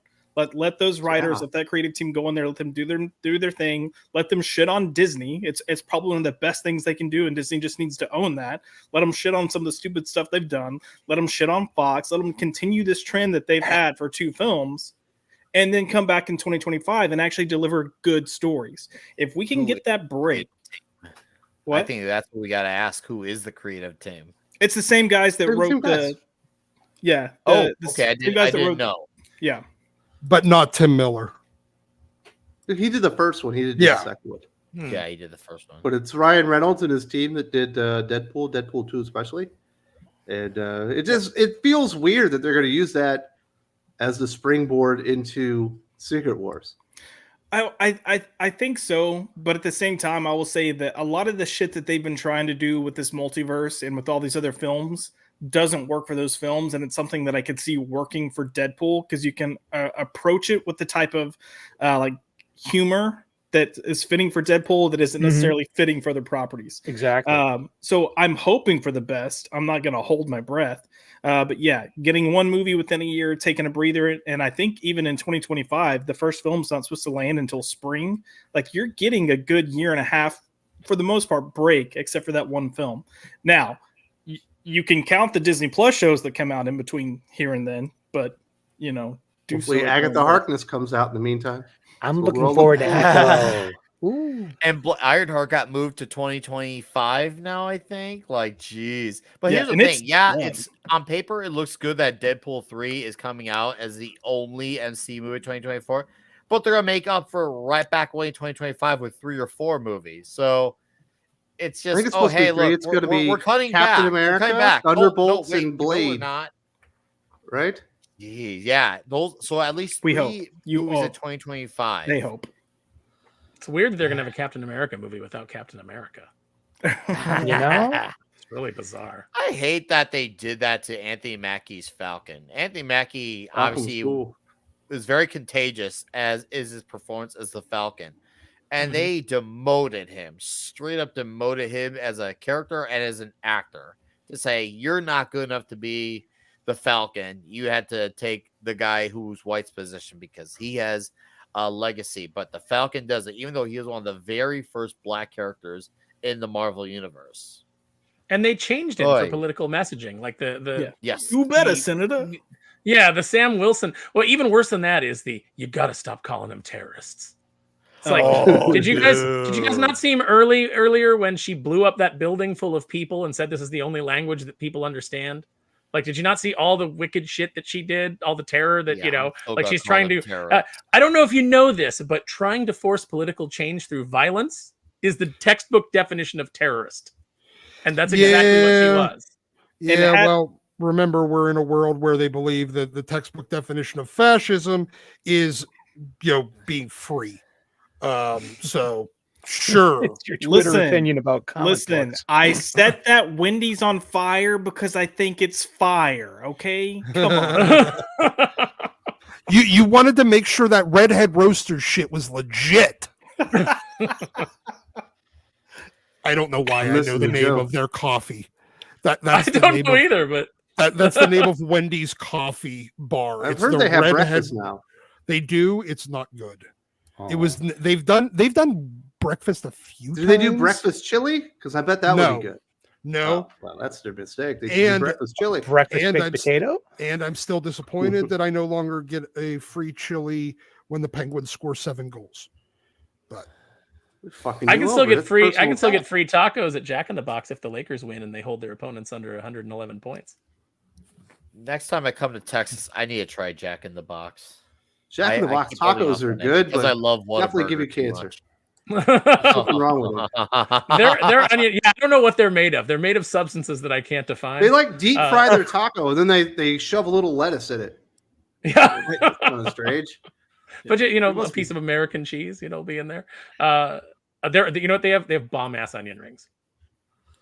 Really? That's an interesting specialty, but I like okay, hey, Sonic's that's good. They onion got rings. something that says, hey, this is what we got. That's the best. Are Sonic's good? Eating Last Sonic- Whataburger. I Sonic love is Sonic onion okay. rings. I live by Sonic's fine. I live by one 20 minutes from me, and Sonic's fine. I There like the are, chili I'd cheese say, coney with the cherry limeade. That's Been 8 good. years. that's good. I do. Some I tots now as or far as a rings. straight burger, as far as chains, I mean, Portillo's. I don't know if it's everywhere in the States, but Portillo's is a really damn good burger. As far as chains go, Portillo's is a damn good chain burger. Let's Even go Culver's, Five Guys. Just don't get Nick started on breakfast cereals, please.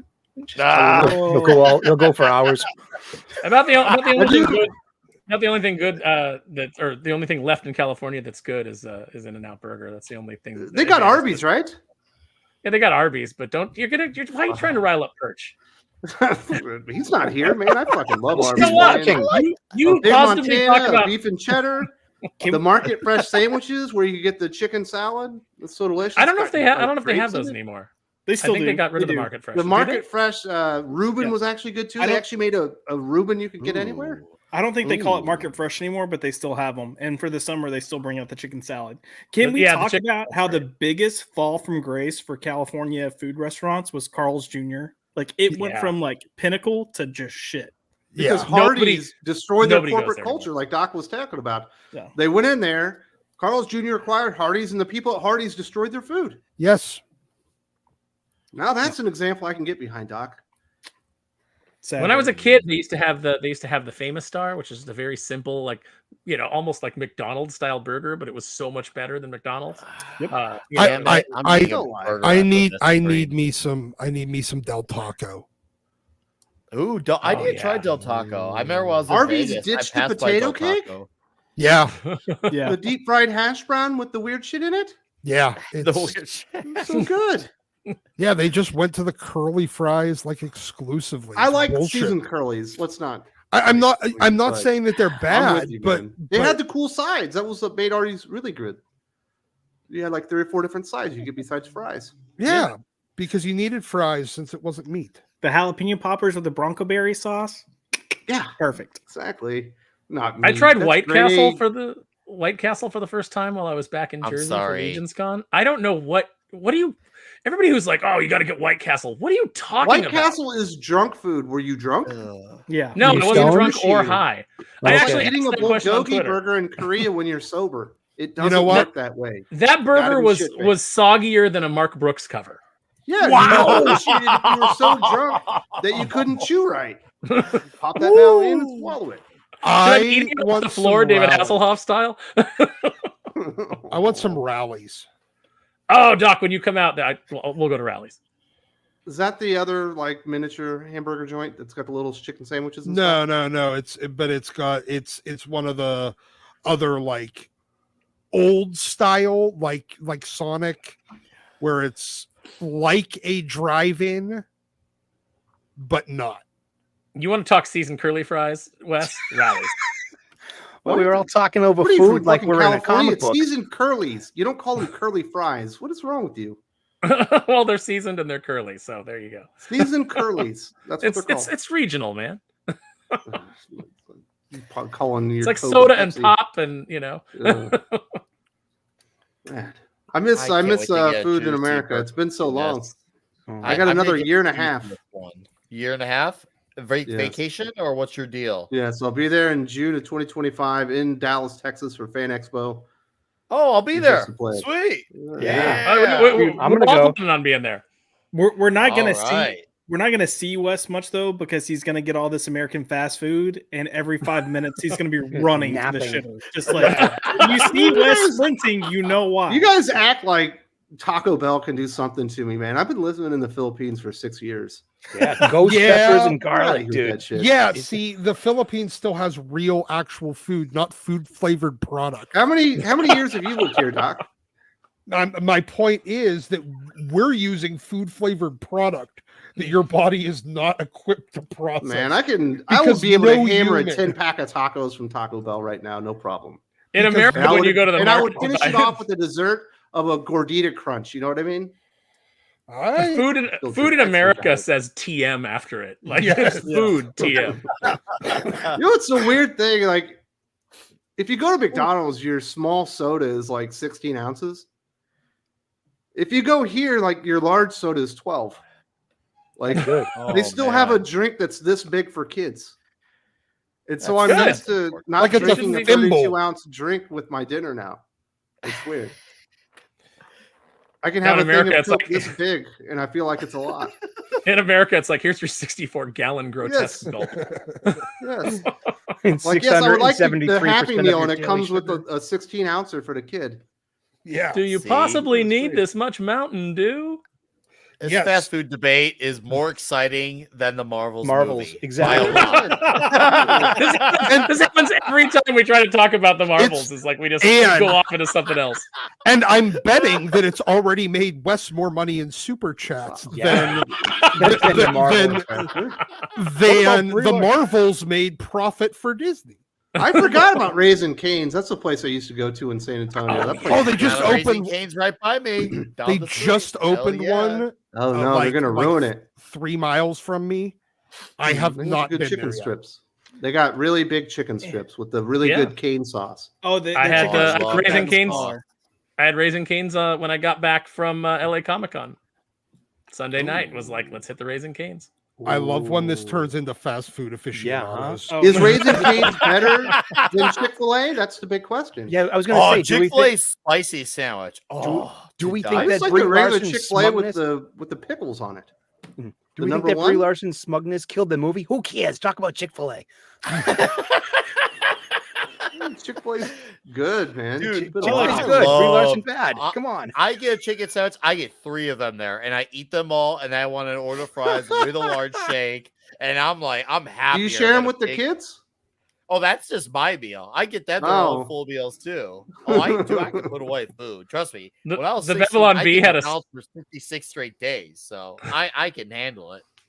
The Babylon Bee had a story this week that was 30% of auto accidents are caused by drivers distracted by trying to get the last Chick-fil-A waffle fry out of from between the seat crack. Yeah, happens.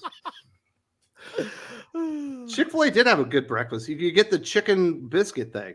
Mm-hmm. Yeah, that's good. Oh, I love biscuits. I will go to an American restaurant somewhat soon. There is, well, I mean, I guess there's a McDonald's here, and we got Jollibee, which I guess is in California as well. Yeah, but I'm going to be going to a Texas Roadhouse when I go to Manila in February. Gotta not give exactly Jollibee a fast second food. shot. I didn't say it was fast food. I said American restaurant. Oh, okay. Sorry. I'm I'm excited for some Texas Roadhouse. Did they have that the Texas egg rolls that are like that have that like sweet, like the weird the honey butter stuff on them? Yeah, and you dip it in that it's like a honey, but it's got spices in it. Yeah, they got that. But they don't they put the peanuts out, but nobody knows that you're supposed to throw them on the floor. So everyone here is so polite that they put it. They don't do that here anymore. Yeah, they got rid of them here because of all the people with peanut allergies. Yep. Fucking don't go to the fucking restaurant. Pussies. Goddamn survival of the fittest. These people need to learn. I'm just saying that somebody brought up Culver's too, a Butterburger. Louis C.K. said that spicy ketchup. Of course, we should be protecting people with peanut allergies. We should have EpiPens available, if anybody has an attack. But maybe if we just ignored the problem for a year, it would kind of fix itself. Yes, it would. He basically said, maybe if you can die just from smelling a peanut, you're not supposed to be alive. Yeah. You probably are a genetic dead end. Five Guys is probably overrated and too expensive, but I still like that you can get whatever topping you want on the burger. Red Robin. Do they still have the Cajun burger? Red Robin has a tower of rings. Yeah, and they've got bottomless steak fries, man. And burger better still be available. Otherwise, I'm done because they still have the Cajun burger. Okay, good. Because Steak and Shake got rid of the Cajun burger. I remember I was at the drive-thru. I'm like, can I get a Cajun burger? Steak and Shake got rid of Steak and Shake. Well, hey, they have good burgers, and they don't exist anymore. Yes, they do. I'm down the street from one. There's 4 of them left on the planet. Well, these are the lucky ones. I'm one by one of them. It's John Harvard's for the 21st century. Somebody brings up Twin Peaks, but does anyone go to Twin Peaks and eat? You go to Twin Peaks to drink beer and watch the game and look at the girls in the skirts. Titties. Yeah.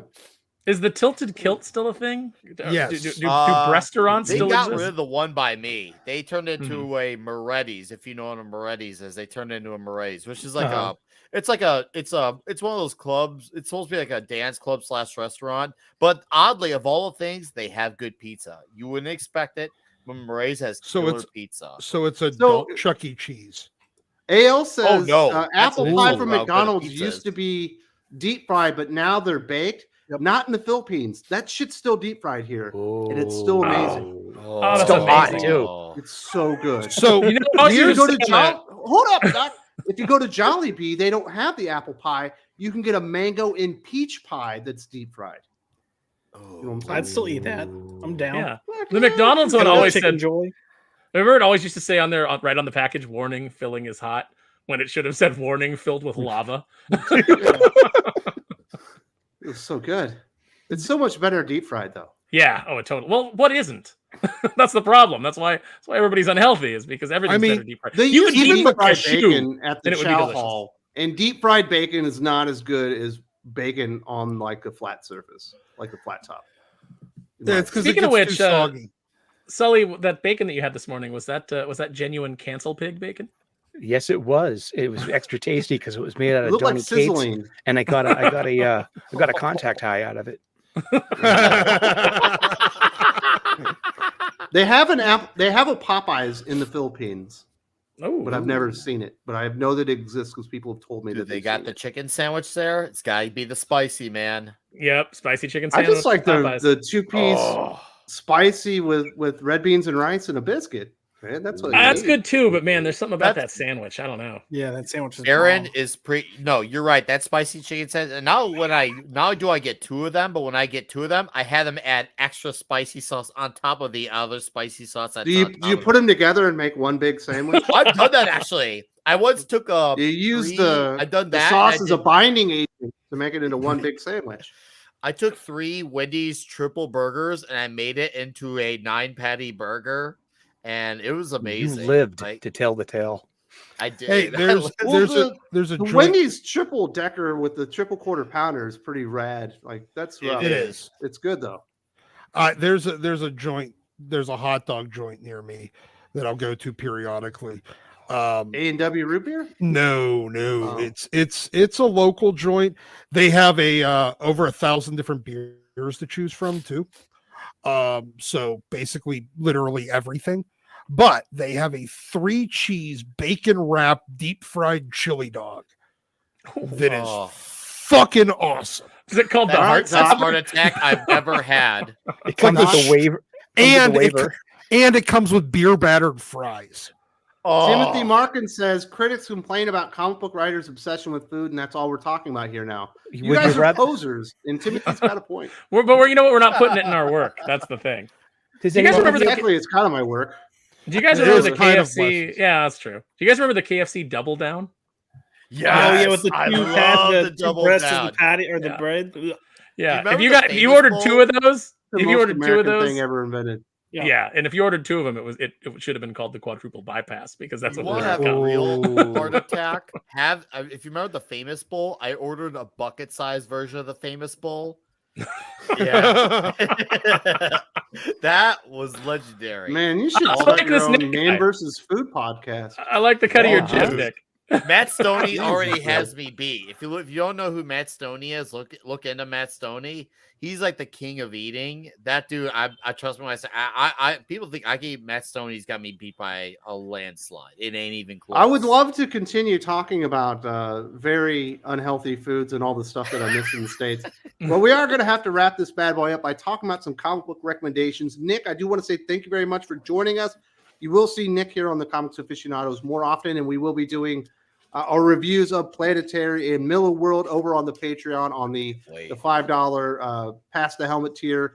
I'm very excited about that. Do you have any comic books that you want to recommend or any things on your channel that you need to remind people about?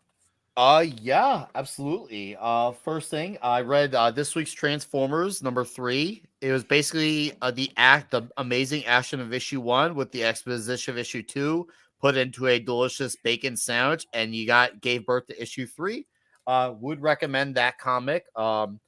Jason Sandberg, who's in the chat, Jupiter is a great indie comic, and that's my recommendations for comics right now. Yeah, I do have a channel, 32 Flavors of Nick Weiser. I know it's in the description under Wes's description box. Yeah, we talk comics and occasionally a old school action movie, and occasionally Think some metal as well, Headbangers but- Ball, but for comics.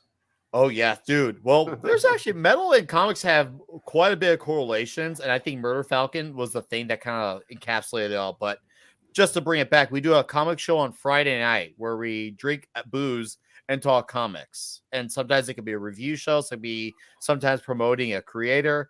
I mean, what better combination in the world than booze and comics? It's perfect. So yeah, come check out. And this Friday, it's Apple Teeny Friday, right? Apple tea. Everyone's going to be drinking Apple Teenies while they're talking about their comics?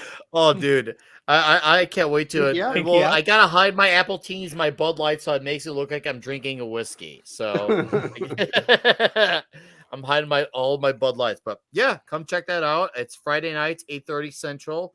I'm at literally 1776 subs, so I'm 24 away from 1800.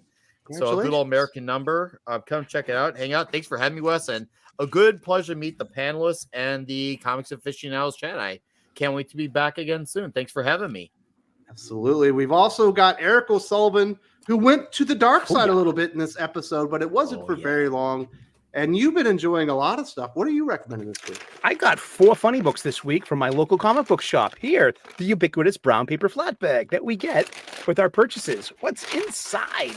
I've been picking up on the last Ronin reprint. It's a little oversized. This is 5 of 5.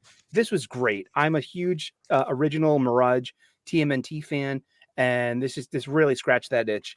I got Sacrificers number 5 by Rick Remender. This is good stuff. We were talking about what's going to be what's a quality comic book arc story in the past 10 years. This is one of them. Sacrificers. Again, I got Transformers number 3 as well. Good story. It's what, 3 of 6, and we'll see where it goes after this. And I actually picked up Batman 140 by Chip Zdarsky, and incredible art by Jorge Jimenez. But the story itself is kind of flat.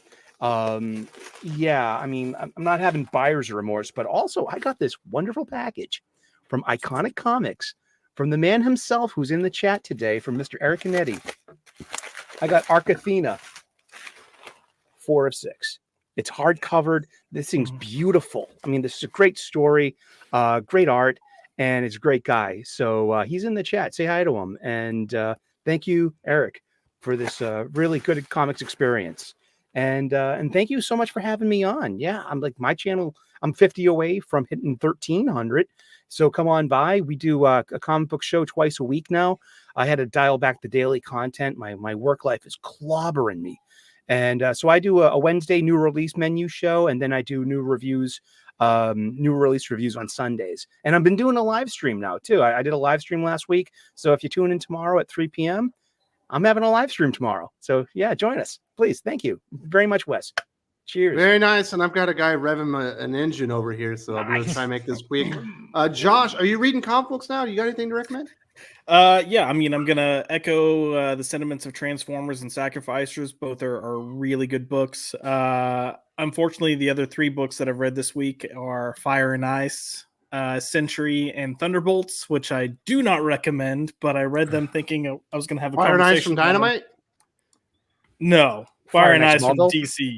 Oh. Well, I thought I was going to be talking about them on a show last night, and I didn't. So I was like, fuck. Drag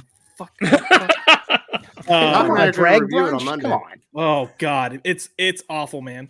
Other than that, I've got 2 books I haven't read yet, but it's Our Bones Are Dust and Bloodrick. So I'm going to check those out, and hopefully they're good. Bloodrick was really good. That was really good. You'll suggested that, and Jim sent that my way, and it's somewhere between Conan and Gru. It's really good. Great line art too. Great pencils. Aaron, you got any comic books to recommend? I do. I'm going to echo Transformers because that book has been good. And I got these in the mail this week. Wraith of God, number 2 by Aaron Lopresti.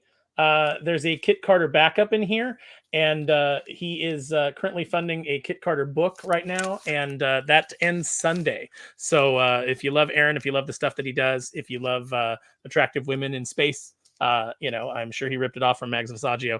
But if you want to see a attractive girl in a space adventure running around with a chimpanzee, then Kit Carter's got you covered. Closes out Sunday. All right, Doc. And last but not least, you got any recommendations? Well, of course I do. We're going to go ASM 306. This is one of my favorite covers just because of the, Action Comics #1 homage for obvious reasons. I mean, plus it looks really fucking rad. Any sort of the McFarlane Spidey ASM books, definitely pick it up. Good stories in there too by Michelini. It is. And then we have 4 issues here that are the X-Men Crimson Dawn. Last week, I think I don't remember if it was last week or the week before, I recommended an issue of Uncanny X-Men where it was Psylocke versus Sabretooth, and he fucking slaughters her. And this is the follow-up, basically, of how she survived. So it's Ben Robb, who was kind of honestly, he'd probably be one of the best comic book writers in comics right now, when he was a middling nobody when this book came out. It's weird how attrition works. But yeah, and Salvador LaRocca, I mean, come on. You had Salvador LaRocca just doing basically a throwaway mini series. That's how rich artists rich the industry was back when this came out. So it's actually a pretty good fucking story.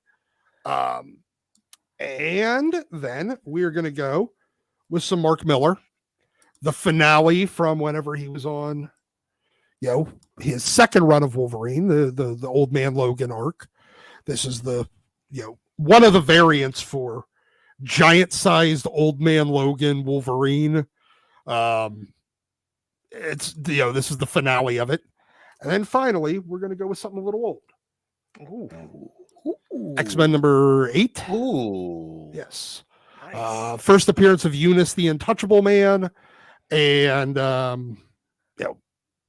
it's a really nice looking book, like very, very, very well presenting, good condition.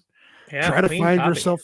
It really is, and I got this for a very reasonable price. Oh, you almost got to see me there fully. Face reveal. I know, right?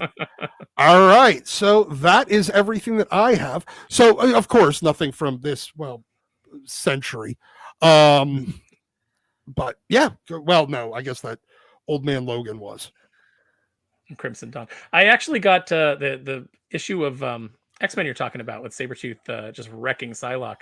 I got Max to pick that up out of the dollar bin. I know. It was just a bunch of really great Madeira issues, and I was like, dude, these are $1, and if you don't have them, I do. Pick them up. But if you don't buy them, I will buy them again. Like I'm going to buy them if you don't. So yeah, I mean, like picking up Joe Mad Uncanny X-Men out of a dollar bin. Honestly, even if you're not a big X-Men fan, just read it. It's fucking dope art. It's great storytelling. Do it. You're right, Doc. We're in the golden age where if there's a series that you either maybe thought this is okay, this is a good chance to go back and give it a second chance, or maybe there's something you overlooked because you already too many books on your pull list. This is the golden age to check out those things you may have missed. This is a perfect time to seek out those back issues. It's also the golden age of Sidebeard. Doc probably gave a little bit too much of his face away, but I do want to say thank you very much to everybody for joining us. Obviously, we'll be back next week. Missouri versus Kansas, probably looking at a loss there. We've also got a big Kansas City versus Bills game for me this weekend, and I hope everyone has a lot of fun, and we'll see you next weekend.